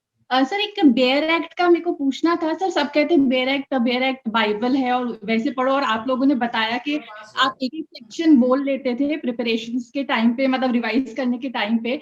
तो मैं सर मैं जब रीड करती हूँ बेयर एक्ट, तो मैं जनरली उसकी पूरी लैंग्वेज को तो पूरा याद नहीं रख सकते, पर जो मेन पॉइंट्स होते हैं वो, अगर वैसे तो सर के नोट्स में सारी चीजें होती है, बट बाई चांस कुछ मिस हो जाता है तो वो मैं नोट्स में ऐड कर लेती हूँ, क्योंकि इतनी बार मैंने बुक्स पढ़ी, पर जब टेस्ट देने बैठते हैं ना तो सर वो नोट्स कॉपी खुलती है दिमाग में, तो वही मैं लिख लेती हूँ। तो सर कुछ एक्स्ट्रा वर्क करना है क्या बेयर एक्ट्स पे, मतलब कैसे किया जाए? जी बताइए। आप बताइए सर। देखिए बेयर एक्ट पे तो पहली चीज तो आपकी 70 to 80% कमांड तो होना जरूरी है, क्योंकि तो उसकी ये लैंग्वेज से कॉम्प्रोमाइज राजस्थान में तो नहीं चलेगा। राजस्थान में कोशिश करिए, सर भी लिखवा रहे हैं, आप घर जाके पढ़िए, तो बेयर एक्ट में जो सर पॉइंट्स लिखवा रहे हैं वैसे, और बेयर एक्ट में भी पॉइंट्स बनाना चालू कीजिए। आप जब आप पढ़ रहे हैं ना, बेयर एक्ट में ही बनाइए। जैसे अब पॉइंट्स में तो सबसे पहले हमें थेफ्ट ही याद आता है कॉमनली, ठीक है, वजह से उसमें 5 पॉइंट्स हैं, तो उसी तरीके से आप पॉइंट्स बनाकर जितना हो सके, पर 70 to 80 आप अपने मन से देखो। लॉ में अपनी लैंग्वेज तो नहीं चलेगी, आप अपने मन से नहीं लिख सकते। 70 to 80% आपकी कमांड होनी चाहिए बेयर एक्ट पे, तभी कुछ काम है। क्योंकि आप जब अब यहाँ इतना याद रखोगे, तब जाके की परीक्षा में लिख पाओगे 60%, 50 से 60%, और कट ऑफ भी 50% ही जाती है। ये किसी ने शायद ध्यान नहीं दिया होगा, ओवरऑल 50% ही कट ऑफ जाती है। हाँ, किसी ने ध्यान नहीं, वो तब होता है जब आप 80%, 100% सब देता है आदमी, पर 100% मैं तो नहीं कह सकती आपको कि पूरा बेयर एक्ट 100% हो पाएगा। 70-80% याद हो पाता है, तब आप 50-60% लिख पाएंगे, तब कहीं चयन की एक दौड़ में शामिल हो पाते हैं हम। सर मुझे लगता है कि बेयर की रीडिंग में भी, अगर आपको, जैसा सर ने बताया, मेरा भी बेयर और मुझे लगता है कि हर एक कोचिंग के बाद में एक लीगल स्टूडेंट का बेयर तो पूरा का पूरा बस उसी को समझ आता है और किसी को आता नहीं। सर इतने सारे पॉइंट्स आप बना देते हैं, जितना साफ सुथरा, जितने ज़्यादा पॉइंट्स आप बना सकते हैं और जितना ज़्यादा उसको धीरे धीरे हर एक अलग रीडिंग में उसको कंसाइज करते जाइए, उसको इरेज करके और छोटा में कैसे एक्सप्लेन कर सकते हैं, इतना लास्ट में कोडेड हो जाता है वो कि बस आप ही को उस एक वर्ड से समझ आएगा। जितना कोडेड रहेगा उतना आपकी मेमोरी में ईजी रहेगा।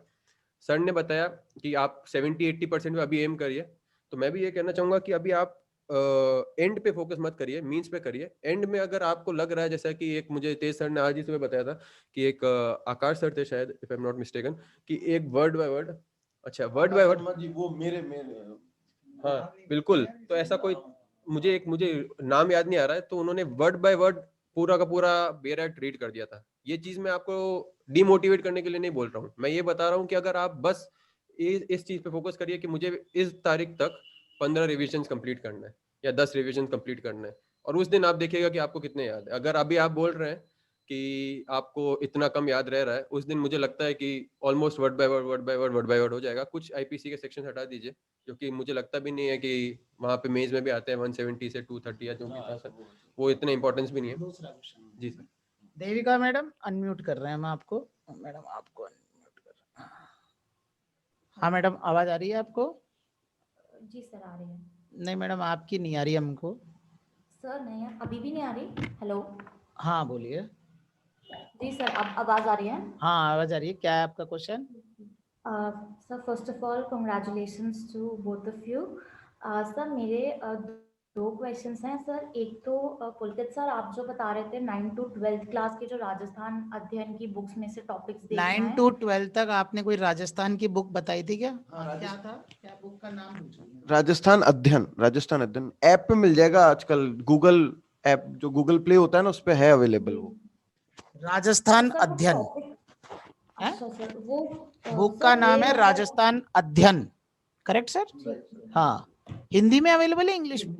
ये हिंदी में ही आती है, उसको आपको अगर वो, लेकिन वो एसएस में काम आ जाती है। दूसरा क्वेश्चन क्या था आपका? सर एक चीज मुझे पूछनी थी कि सब वो बोलते हैं कि मेंस और प्री के लिए इंटीग्रेटेड प्रिपरेशन करना चाहिए, तो सर मैडम आंसर आवाज बहुत राइटिंग। कम आ रही है हमको, मेरे को तो समझ में नहीं है। माइक के पास सर रखो अपना मुंह। सर हाँ एक फिर मिनट बताओ। सर, अब आवाज आ रही है क्या? हाँ अब आ रही है? हाँ हाँ बताइए।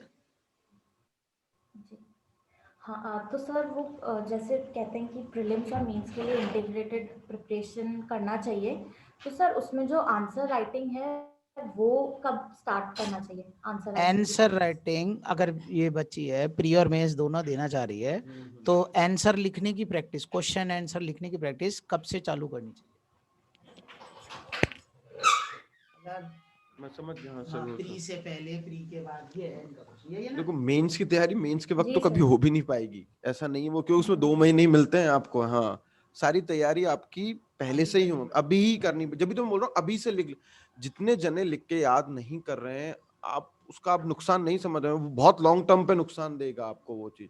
और आप लिख के याद करेंगे, आपको आप एक बार प्रैक्टिस चालू तो कीजिए। मैं कह रहा हूँ आप एग्जामिनर को मैनिपुलेट करने लग जाएंगे अब लिखने में। देखो मैडम, इसको आप ऐसे समझिए कि जैसे मैं हूं, मैं 3 महीने का क्रैश कोर्स क्यों नहीं कराता, उसका बेसिक रीजन भी यही है, क्योंकि 3 महीने में आदमी प्री तो निकल जाएगा लेकिन मेंस नहीं निकल सकता, 6 महीने भी कम है। ठीक है, तो अगर आपका ये था क्वेश्चन, ये था कि मैं लिख के कब से तैयारी करूं, तो वो अभी से आप चालू कर दीजिए, है ना सर? सर बिल्कुल सर, अगर मुझे Thank you, लग रहा है sir. सर ये क्वेश्चन पूछने का रीजन भी यही है कि आपके पास में अभी टाइम है, हाँ टाइम है, नहीं तो आप आज पूछते ही से नहीं। चालू कर अगर दीजिए, या न्यू ईयर जैसे आए कई लोग मुहूर्त निकालते हैं। ओके, हाँ ठीक है मैडम, आपको म्यूट कर दिया। एकता भाटिया, आपका क्या क्वेश्चन है? अनम्यूट कर दिया आपको। Hello sir. सर मेरा क्वेश्चन ये है, मैं बेसिकली गुजरात के लिए प्रिपेयर कर रही हूँ। मैंने किसी से ऐसा सुना है, आप बताइए मिथ है कि नहीं, कि जितने ज्यादा मेंस प्लस इंटरव्यू का जितने मार्क्स ज्यादा हो जाते हैं उतनी हमको पोस्टिंग के टाइम पे पावर ज्यादा मिलती है। इज दिस ट्रू और मिथ नहीं नहीं है? मैडम, वो तो मैं ही बता देता हूँ, गलत है मिथ। ठीक है, मिथ है मिथ। हेलो, आवाज आ रही है क्या मैडम?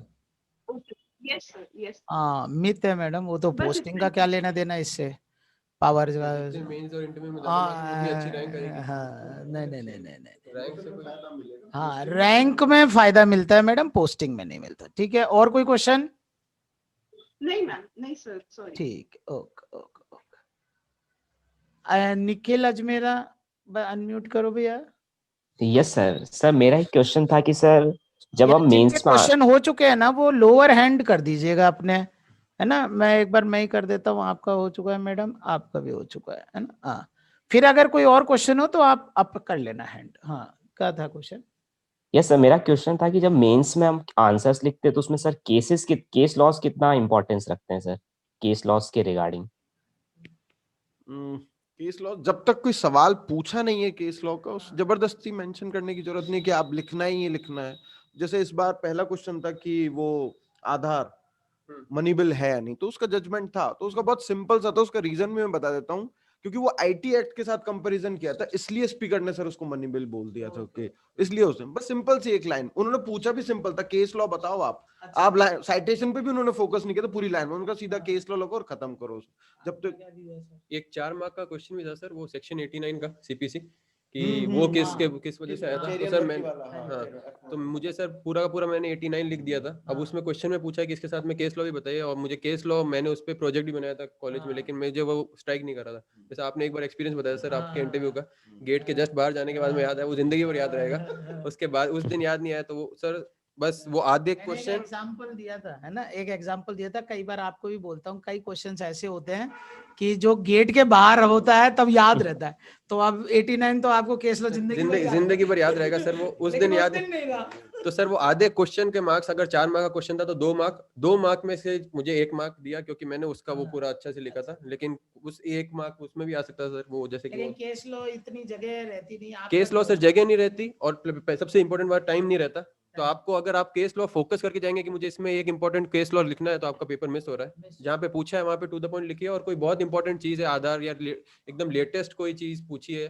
जैसे अगर यहाँ पे हम सबरीमाला से रिलेटेड कोई क्वेश्चन पूछ लिया, तो आप एक सबरीमाला एक लाइन में जितना हो सकता है मेंशन कीजिए, बस। ठीक है सर। नम्रता जैन, एक बार अनम्यूट कर लो।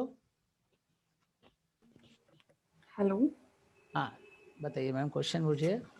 Yes sir. सर सबसे पहले तो आप दोनों को कॉन्ग्रेचुलेशंस। सर मेरा डाउट आंसर राइटिंग को लेके था, मेंस की।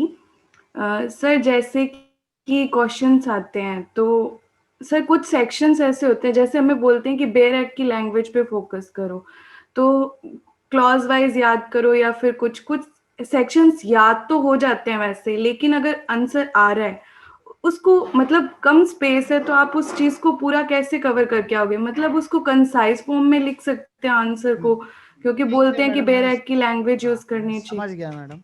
मैडम का इतना ही क्वेश्चन है कि मैंने एक सेक्शन पढ़ा, उसमें 10 क्लॉज थे, लेकिन जगह तो 5 ही लाइन है। अब मैं क्या करूं? हो सकता है मैडम वो क्लॉज से ही सवाल हो, जैसे 167 में इतने सारे क्लॉज हैं पर उसने डिफॉल्ट बेल पूछा है, तो वो सिर्फ प्रोवाइजो पे फोकस है उसका। आप टू द पॉइंट पहले वो बात लिखिए, फिर उसके बाद जगह हो तो लिखिएगा। वैसे टाइम वेस्ट है ऑलरेडी और कुछ भी नहीं, टू द पॉइंट बताइए। हमारे में सर क्वेश्चन आया था सर नेशनल इमरजेंसी के क्लॉजेस पे, कि नेशनल इमरजेंसी का प्रोसीजर बताइए। तो उसमें जैसा कि सर ने एक तरफ का एग्जांपल दिया, अगर क्लॉज पूछा तो क्लॉज, उसमें हमें प्रोविजंस पूछे, तो मैंने मेंस के पहले 352 के सबके एक एक लाइन में एक एक कर दिए थे सर। 8 शायद सब आर्टिकल्स है उसमें, तो सबको एक एक लाइन में लिख दिया था। तो उस दिन जाके मुझे वो नहीं लगा कि 8वें पॉइंट में कितना कम लिख सकता हूँ मैं। आप अभी से उसको एक एक लाइन में और कम अगर कर मैं दीजिए। क्लॉज नहीं जानता, पूरा सेक्शन भी लिख दूं, चल जाएगा?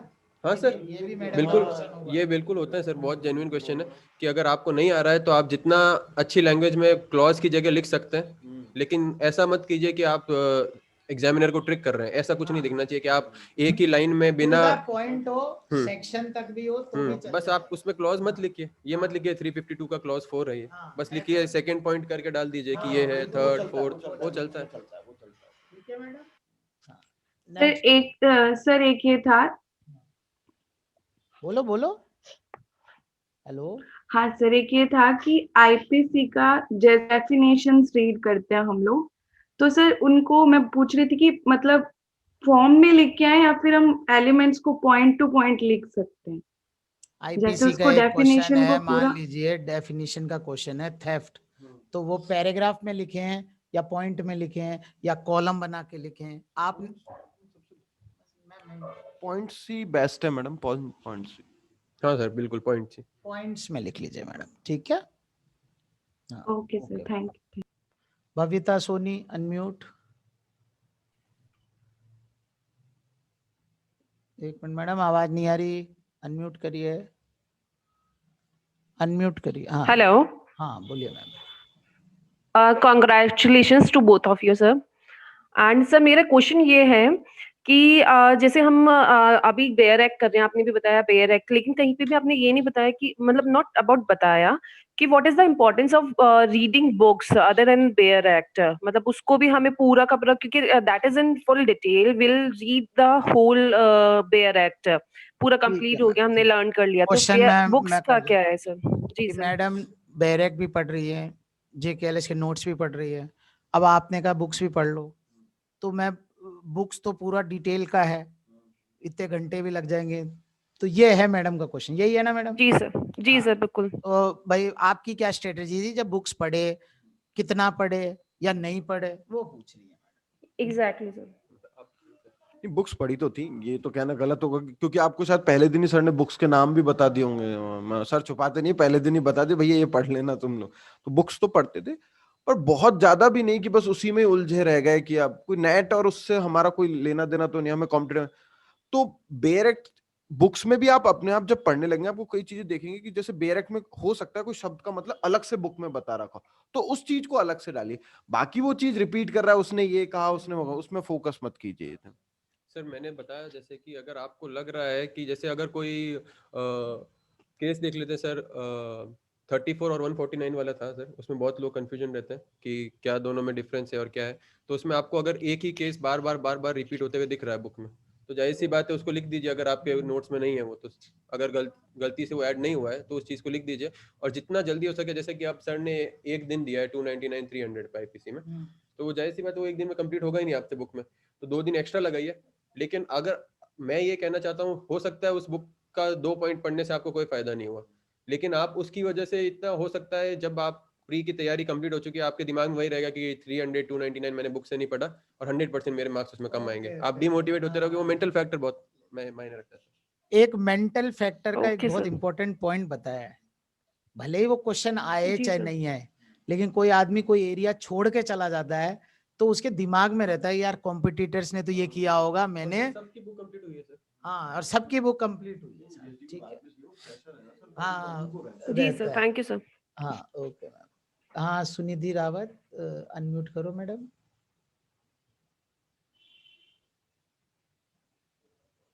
हेलो मैडम, आपकी आवाज नहीं आ रही, आवाज नहीं आ रही मैडम।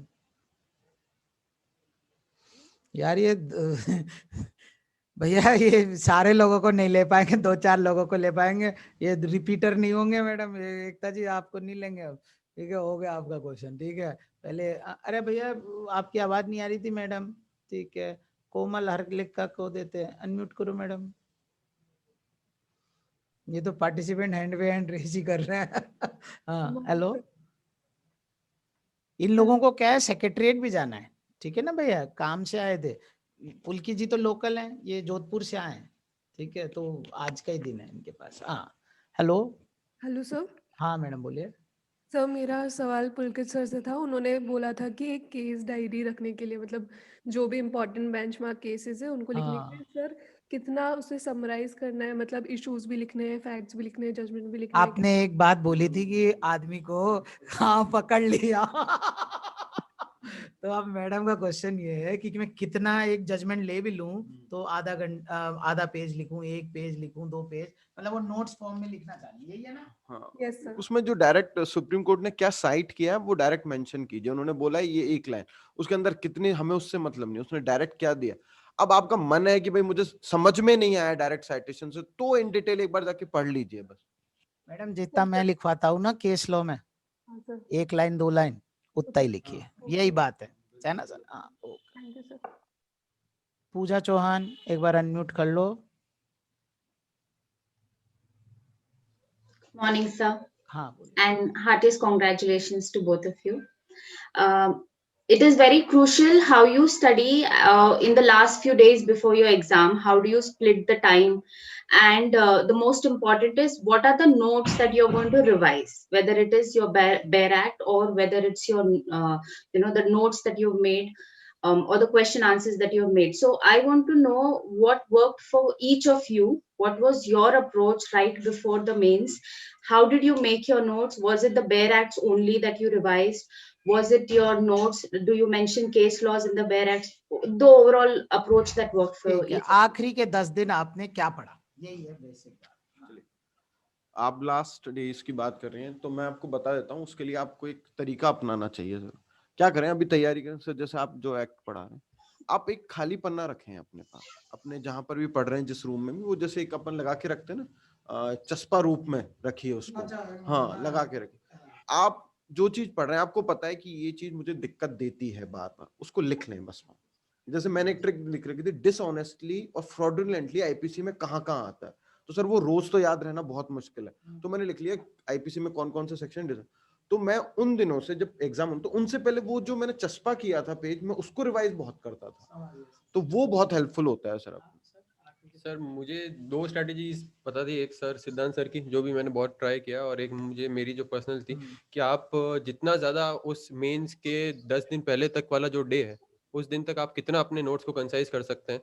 तो मैंने तो सर ऐसा कर लिया था। मेरी पर्सनल स्ट्रेटेजी ये थी कि मैंने जितने नोट्स थे उसमें जो जो इंपॉर्टेंट केसेस थे और जो जो इंपॉर्टेंट पॉइंट्स थे, वो सबको सब जितना कंसाइज हो के मैंने अपने बेराट में कर दिया। और मैं बस एक बेराट की रीडिंग कर रहा था, तो उसमें मुझे नोट्स भी याद आ जा रहे थे।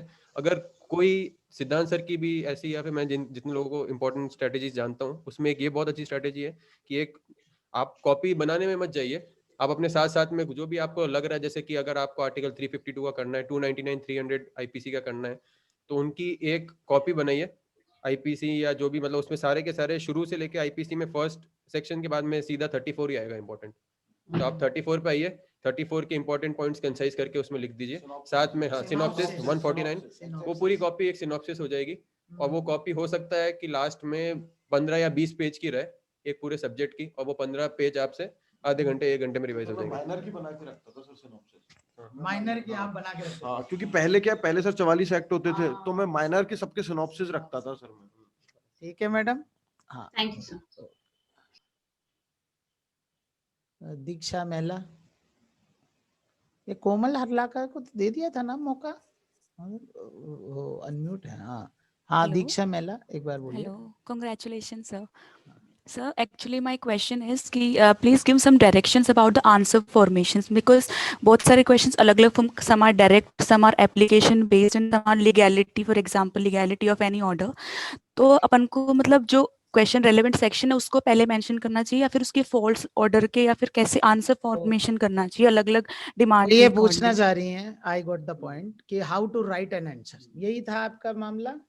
पहले आपने Yes, सेक्शन sir. लिखा था फिर आंसर लिखा, या कैसा था, क्या लिखा, या लास्ट में लिखा? नहीं, जो उन्होंने सबसे पहले क्वेश्चन में पूछा है, हमने सबसे पहले वो नहीं, मैं समझ गया कि इंट्रोडक्शन बनाना है। अरे नहीं, इतना तो समय ही नहीं है वहां पर। आपको टू द पॉइंट उन्होंने, मेरे को एक बार याद है, एक पूछा था लास्ट ईयर का था कि एक लड़का है, वो खेत में ट्रैक्टर बार बार चलाता रहता है और फिर वो अपने दोस्त को हिट कर देता है।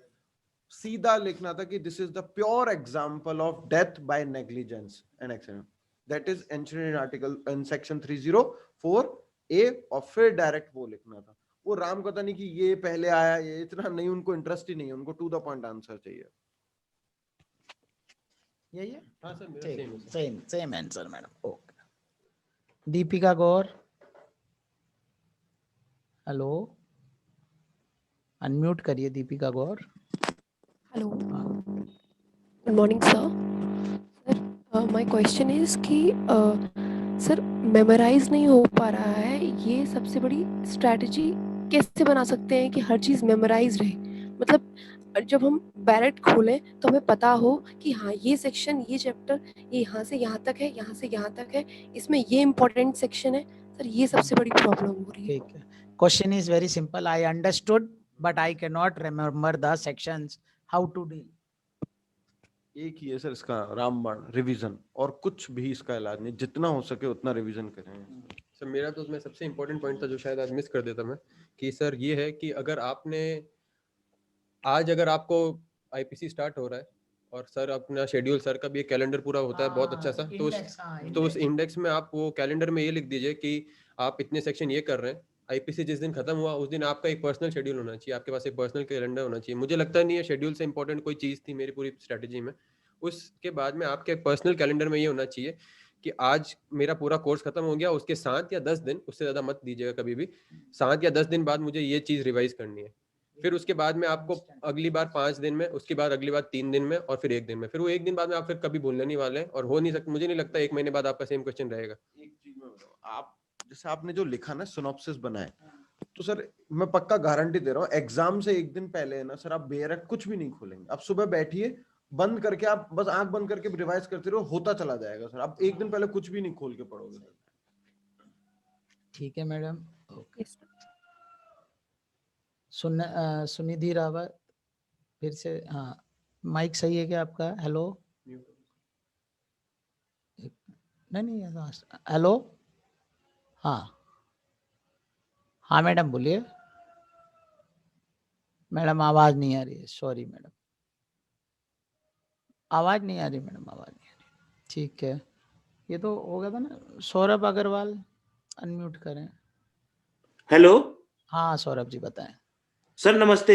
हाँ बताइए।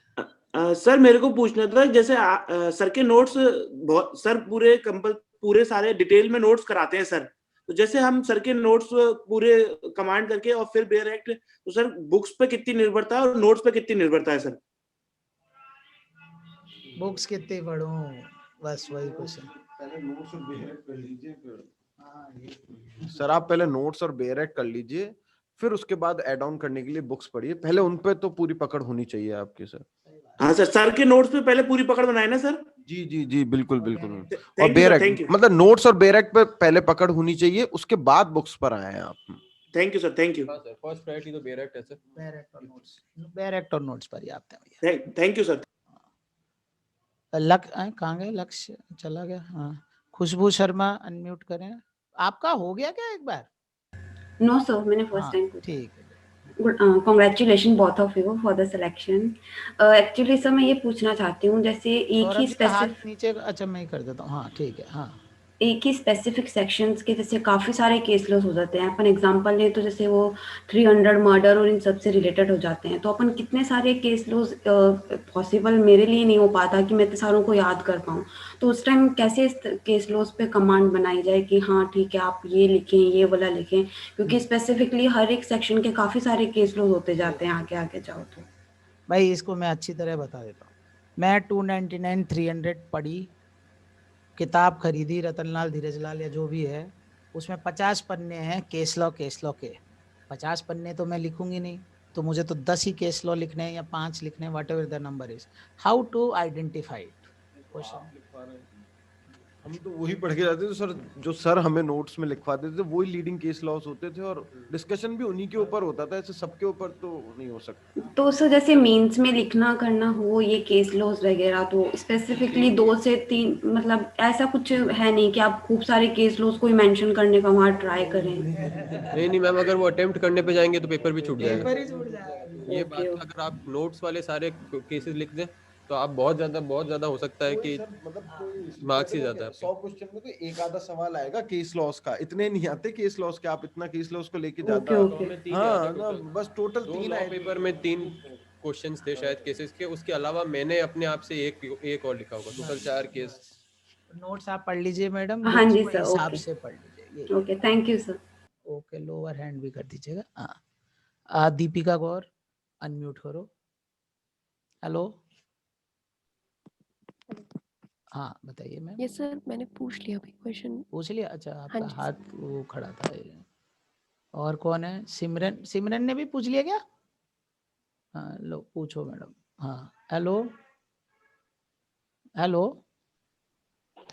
रेणु कुमारी, रितु कुमारी का हो गया शायद। हेलो। हाँ, रितु कुमारी जी, हाँ पूछिए। हेलो। हाँ पूछिए madam. Congratulations sir, both of you, first of all.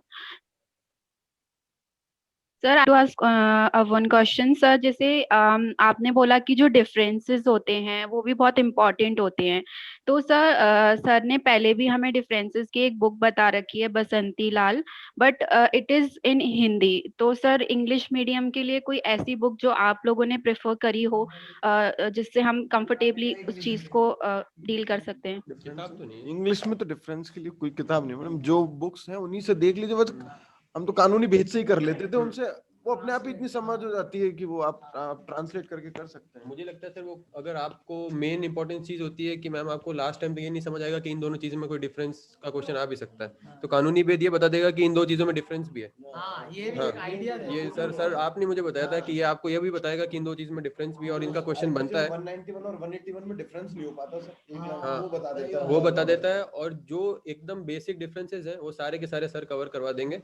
उसके बाद में जो आपको लगेगा अगर 1-2 पॉइंट मिसिंग होगा, वो इतनी सिंपल हिंदी होगी कि आप इंग्लिश में कन्वर्ट करके 1-2 पॉइंट ऐड कर देंगे। Okay sir, thank you so much sir. Simran Gupta unmute करो।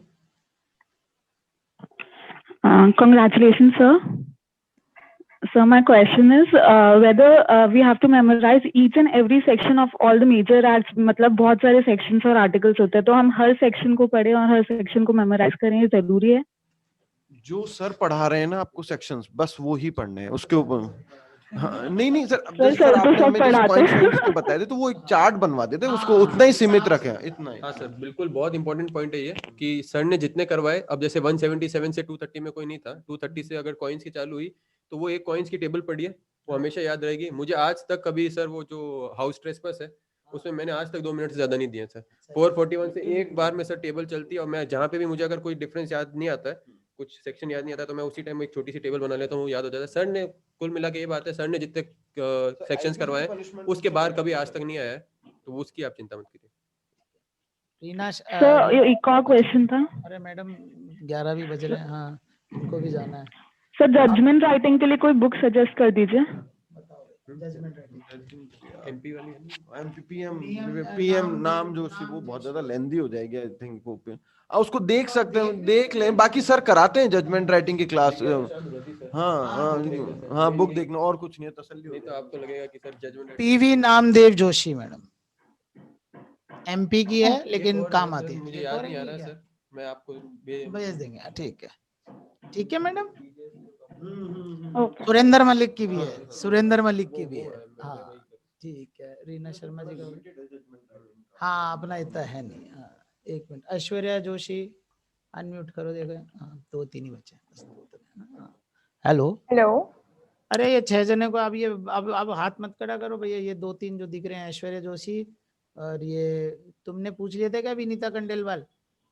ठीक है, विनीता खंडेलवाल, ऐश्वर्या जोशी, रीना शर्मा और लक्ष्य सिंह, बस 4 जने बस। ठीक है भैया। हाँ Hello. First of all, very, very congratulations to both of you. कौन बोल रहा है My मैडम? Aishwarya, sir. हाँ, कहाँ गई? हाँ, ऐश्वर्या जोशी। हाँ, Yes, sir. बोलिए मैडम। मेरा ये क्वेश्चन था कि आप दोनों ने अपना इंटरव्यू एक्सपीरियंस शेयर नहीं किया, तो ऑन दैट अरे उन्होंने तो कर दिया, 4 ही नंबर मिले हैं उनको, क्या इंटरव्यू एक्सपीरियंस। सर वो जो डिफरेंस आया फिर भी है, हाँ, फिर भी है ना, कंसाइंस में कर। हाँ मतलब वो बोर्ड के ऊपर भी, जैसे मैं बोर्ड का नाम तो नहीं बोलूंगा, bare act sir, bare act उन्होंने सामने रख रखे थे, खोल के उसमें से पूछना चालू कर दिया था। अच्छा, ऐसा कुछ भी नहीं था, उन्होंने हमसे कोई आड़े टेढ़े सवाल कुछ भी नहीं, सिंपल था। मेरे से मर्डर कल्पेबल होमिसाइड में डिफरेंस पूछा था, लिमिटेशन डीवी एक्ट पूछा था उन्होंने। मेरा सर कितनी मिनट चला? मेरा सर चला था 20-25 मिनट। 20-25 मिनट। मेरा काफी इंटरेस्टिंग था सर, कि मुझे सर पूछा जाते ही कि मुझे जाते ही सर पूछा कि आपने ये 1 साल क्या किया है? मैंने कहा सर इसी की तैयारी। कहते कोर्ट नहीं गए? मैंने कहा नहीं। तो कहते हैं कि एक बार भी आज तक विजिट भी नहीं किया? मैंने कहा नहीं। उससे उन्होंने इंश्योर कर लिया कि इसको कोर्ट की कुछ भी वो नहीं पता होगी। तो सर फिर उसी से चालू किया कि अगर आपने किसी को बेल पे दे रखा है या फिर अगर आप उसको फर्स्ट टाइम अपीयर करवाएंगे तो आप कौन सी चीज करेंगे? तो मैंने कहा सर मैम या समन्स। फिर बोला कि अगर उस दिन भी नहीं आया तो मैंने कहा वारंट, फिर प्रोक्लेमेशन, फिर ऐसे ऐसे करके उन्होंने सब चीजें पूछी। और फिर एक दो बहुत इंपॉर्टेंट चीजें थी जो कि सर आपके मॉक इंटरव्यू में मुझे सर डीजे सर आए थे, उन्होंने मुझे वो चीज ही वही पर्टिकुलर क्वेश्चंस रेडी करवाए थे उस एक ही इंटरव्यू में, और मुझे उस टाइम भी वही सर याद आ रहे थे, और मैं उनकी जो लैंग्वेज थी वो मैंने उसी टाइम बोल दी, वो बहुत इंपॉर्टेंट हो गया। तो उस टाइम सर मैम जो भी थे वो इम्प्रेस हो गए कि आप मार्क्स मिले? 24 सर। 24, बहुत अच्छे मार्क्स हैं, बहुत अच्छे मार्क्स। 35 का इंटरव्यू होता है, 35 में से 24 मिले हैं, ठीक है। तो वो मॉक इंटरव्यू में जो उन्होंने वो सलाह दी थी वो काम आ तो गई। आपके सर वो अगेंस्ट में भी जाता है कि अगर आपने अगर बोला है कि आप प्रैक्टिस नहीं कर रहे हैं तो प्रैक्टिस के क्वेश्चंस भी आ सकता है, तो हाँ, आप वो भी प्रिपेयर करके रिवर्स जाइए। भी कर सकते हैं। हाँ, तो वो होता है ना सही सर, बात बिल्कुल है। जो कि आप डिफॉल्ट वेल और ये सब आपको पता नहीं होती है। डिफॉल्ट मेरा पहला वाला बहुत अच्छा इंटरेस्टिंग था सर इंटरव्यू। अच्छा, ठीक है मैडम। हाँ, ओके। हाँ, लक्ष्य सिंह, अनम्यूट करिए लक्ष्य जी। Hello hello. हाँ सर, गुड मॉर्निंग, कॉन्ग्रेचुलेशंस में पहले आप दोनों को। देखिए भैया, एक सेकंड, और किसी को नहीं लेंगे, सिर्फ रीना शर्मा और दर्शिता मीणा को लेंगे, है ना भैया? ये बाकी सबको हटा रहे हैं ना। सर मेरा क्वेश्चन था सर, मेंस के अंदर अगर अपन अगर कोई किसी का आंसर हमें कंप्लीट आ रहा हो बट हमें सेक्शन कई बार हमें होता है कि मिस हो जाता है, और तो हम उसको पहले अप्रोच करें या फिर बाद में अप्रोच करें सर? जैसे जो लिखने का होता है स्टार्टिंग में, कई बार कुछ क्वेश्चन का जो हमें कॉन्सेप्ट तो पता चल पाता है कि हमें उसमें लिखना क्या है, बट हमें सेक्शन कई बार मिस हो जाता है सर, उसका क्या रहता है सर? नहीं, आप क्या पूछ रहे हैं, ऐसे क्वेश्चनों को पहले लिखें या बाद में लिखें, ऐसे पूछ रहे हैं आप? जी सर। नहीं सर, किसी क्वेश्चंस में अगर हमें जैसे डिटेल तो सब पता पता रह गया, बट बाय चांस हमें अगर सेक्शन नंबर का इश्यू है। ठीक है। हाँ सर, यदि सेक्शन नंबर आपको याद नहीं आ रहा तो कोई बात नहीं, आपको सेक्शन की डिटेल पता है वो लिखिए। अब वो बात अलग है सर, उन्होंने पूछा ही है कि पहले सेक्शन नंबर बताओ। जैसे 2016 में उन्होंने 166 पूछा था कि इलस्ट्रेशन देके कौन सा सेक्शन है। अब नंबर नहीं पता हो तो सर वो तो नुकसान दे जाएगा। बाकी आपको नहीं पता तो आप डायरेक्ट लिख दीजिए, डिटेल में पूरा लिख दीजिए, और उससे सच कोई इतना फर्क पड़ता नहीं है उससे। तो उससे क्या मार्क्स के अंदर कुछ नहीं नहीं, अब तक हमने तो कभी ऐसा देखा नहीं, और ऐसा कोई सवाल आपसे पूछेंगे भी नहीं कि आपको वो सेक्शन नंबर पता ही नहीं हो कभी। ऐसे मैंने तो अब तक तीनों अटेम्प्ट में कभी नहीं देखा कि सेक्शन नंबर ही याद नहीं आया। आता है वो तो इन जनरल जो सेक्शंस होते हैं वही पूछेंगे। और सर एक एमसीक्यूज के लिए जो आपने, सॉरी सर आप बता रहे थे, सॉरी। नहीं, वो तो आपका क्वेश्चन क्या है, एमसीक्यू के लिए? सर एमसीक्यूज के लिए जो आपने एक सिंगल कौन से सर वो बुक्स बताई? एक तो सिंगल की बताइए और एक नहीं, हाँ हिंदी मीडियम के लिए वो उसकी बताइए। ये ऑल स्टेट के प्रीवियस क्वेश्चन पेपर की है सिंगल, उसके अलावा तो जितनी है उतनी कम है। आप लेक्सिस नेक्सिस लाइए, यूनिवर्सल लाइए, बहुत सारी है वो तो। लेकिन आप सबसे इंपॉर्टेंट है कि आप अभी सारे क्वेश्चन जान जाइए जो स्टेट्स में आ चुके हैं, उसके बाद में एक्स्ट्रा प्रिपेयर कीजिए। Thank you sir, thank you so much. हाँ, प्रणय मारू जी, अनम्यूट कर दीजिए। Hello hello, congratulations first of all both of you, and belated happy birthday Yash. Sir मेरा क्वेश्चन आप दोनों से है सर के जैसे आगे एक नया पढ़ते जाते हैं तो पिछला काफी भूलते जाते हैं, और ऐसा लगता है कि मतलब भूल रहे हैं, तो उससे प्रेशर बिल्डअप होता जाता है, तो वो एक प्रेशर मैनेजमेंट कैसे करें, या मतलब क्वेश्चन ये है सर, मैं आगे पढ़ता हूँ, पीछे का भूल जाता हूँ, क्या करूँ? वो एक डर सा रहता है हाँ, कि भूलते देखो जा रहे पहली हैं। चीज तो सर, आप, मैं नाम नहीं पहचान पा रहा, प्रणय जी, डर लगना अच्छी चीज है, लगना चाहिए डर। यदि आपको डर नहीं लगेगा ना तो आप रिवीजन नहीं करोगे कभी भी, और डर होना चाहिए। उसका यही है, बार बार, मतलब आप जैसे अभी यश जी ने बताया, दिन फिक्स कर लीजिए कि मैं, आप एक माइंड सेट कीजिए कि मुझे 10 दिन में ये चीज रिवाइज करनी। हो सकता है 10 के 12 दिन हो जाएंगे, कोई दिक्कत की बात नहीं है, पर आप जब तक उसको तैयार बार बार रिवाइज नहीं करेंगे, वो चीजें मेमोराइज नहीं होने लगेंगी। कोई बात नहीं, होगा, पर एग्जाम में याद आएगी। जो चीज आपने बार बार रिवीजन में डाली है वो याद आएगी आपको, बिल्कुल याद आती है सर। तो इम्पोर्टेंट चीज ये है कंसिस्टेंसी, और जो डिलीजेंस आप बताते हैं वो एक दिन में कल इंप्रूव नहीं होने वाली है। अगर आपने लिख दिया है कि अगले दिन कैलेंडर में 10 दिसंबर या 10 जनवरी को मुझे सीआरपीसी रिवाइज करना है, अगर आप उस दिन ये सोचेंगे कि मैंने आज रिवाइज नहीं किया तो मेरा पेपर नहीं निकलेगा, तो आप बिल्कुल करेंगे। अगर आपने उस दिन मिस कर दिया तो वो हैबिट हो सकता है, सर ने कहा 10 से 12 तक हो जानी चाहिए। अगर आप ऐसे ऐसे करते रहेंगे, आपकी मसल मेमोरी इतनी अच्छी बन जाएगी कि 2-3 महीने बाद आप कभी जिंदगी में मिस नहीं करने वाले। इतनी अच्छी स्किल और इंटेलिजेंस हो जाएगी कि आप उस चीज की टेंशन नहीं लेनी पड़ेगी। Thank you. ठीक है सर। हाँ, रीना शर्मा, अरे अच्छा गलती से ममता गहलोत का आ गया। ममता गहलोत जी आपका नहीं था वैसे तो, ठीक है, गलती से दब गया बटन। हाँ बोलिए मैडम। हेलो सर, फर्स्टली आप दोनों को बहुत बहुत बधाई हो। सर मेरा क्वेश्चन ये है कि ना, जैसे आईपीसी में और भी बहुत सारे बैरक में बहुत सारी पनिशमेंट दे रखी है, तो डेफिनेशंस और पनिशमेंट भी साथ में सबकी याद होनी जरूरी है क्या? मतलब आईपीसी में बहुत ही ज्यादा है, तो कैसे करने हैं? सर जो कराते हैं वो ही मैम, वो ही याद रखना है आपको, उसके अतिरिक्त जाने की जरूरत नहीं है सर। मतलब सर तो ज्यादा ही बता देते हैं, मतलब जितना होता, सर तो उल्टा, मतलब कॉइन वाले चैप्टर तो हम, जो हमारे सीनियर्स हैं या जो और भी, वो तो पढ़ते भी नहीं है, तो सर तो वो भी बताते हैं, उतना पर्याप्त, उससे ज्यादा जाने की जरूरत नहीं है आपको। अभी तो वही एम करिए कि सर ने जितना करवाया है सब हो जाएगा, और टेबल्स के हिसाब से जैसे सर ने बताया, उससे अगर आप अलग जाना चाहेंगे तो आप ही की दिक्कत बढ़ेगी, आप ही की मेहनत बढ़ेगी। टेबल्स के हिसाब से पूरा आईपीसी करने लगे, पूरा कंप्लीट हो जाएगा, आप उसकी टेंशन मत। Okay sir, thank you. Reena Sharma ji. Hello हाँ मैम। Sir, congratulations. सर मेरा क्वेश्चन ये है, मेंस में जो आईपीसी में प्रॉब्लम बन के क्वेश्चन आते हैं, तो उनको कैसे प्रिपेयर करें? जैसे एक्ट में सेक्शन याद कर लिया, पनिशमेंट याद कर लिया, पर वो थोड़ा प्रॉब्लम में दिक्कत आती है। मैम आपको एसेंशियल इंग्रेडिएंट्स क्लियर है तो ऑब्वियसली आपको कंसेप्ट भी क्लियर होगा, तो वो क्लिक हो जाता है उस वक्त। वो मतलब इतना वो बहुत ज्यादा डिटेल में नहीं जाएंगे आपसे कि आपको समझ भी नहीं है। हाइपोथेटिकल क्वेश्चंस पूछते हैं, हाँ बिल्कुल पूछते हैं वो एग्जाम में, बट वो बहुत ऐसे टू द पॉइंट पूछते हैं। मतलब वो हाइपोथेटिकल में भी आपको है ना, ऐसा लगेगा कहीं ना कहीं उस सेक्शन के एसेंशियल इंग्रेडिएंट्स हैं, फिर आप डायरेक्ट क्वेश्चन हिट कीजिए और एसेंशियल इंग्रेडिएंट्स लिखिए, वो पूरा हो जाएगा। Okay sir. दीक्षा मीणा, एक बार अनम्यूट कर लो। हाँ, दर्शिका मीणा, सॉरी दर्शिका मीणा।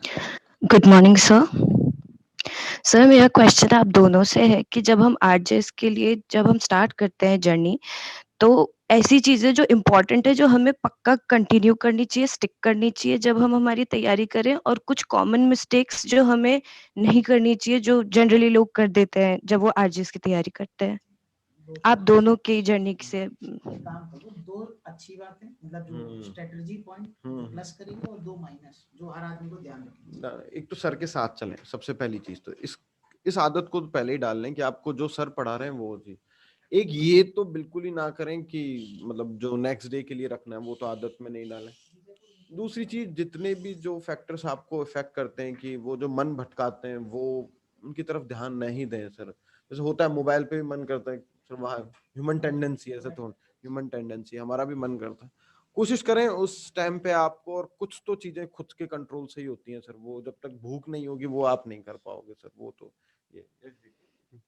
मेरे हिसाब से मैम सबसे इंपॉर्टेंट मुझे तो वही लगा शेड्यूल। अगर आपका डे वाइज शेड्यूल है, डे वाइज के बाद में सबसे पहले बात कि आपने एक सब्जेक्ट है सीआरपीसी, उसके इतने सेक्शंस है, उसको आप 50-50 सेक्शन में अगर आप बांटेंगे 10 दिन में हो जाएगा या 15 दिन में हो जाएगा। 15 दिन के बाद में आपको किस किस सेक्शन को किस किस दिन करना है। फिर आपका अगर दिन में आ जाएंगे तो ये सेक्शन इतनी बजे से इतनी बजे, इतनी बजे से इतनी बजे, ये सब हो जाएगा, तो आपको पता भी नहीं चलेगा। 15 दिन में आपका पूरा सीआरपीसी कंप्लीट हो जाएगा। उसके 10 दिन बाद में आपको उसको रिवाइज करना है।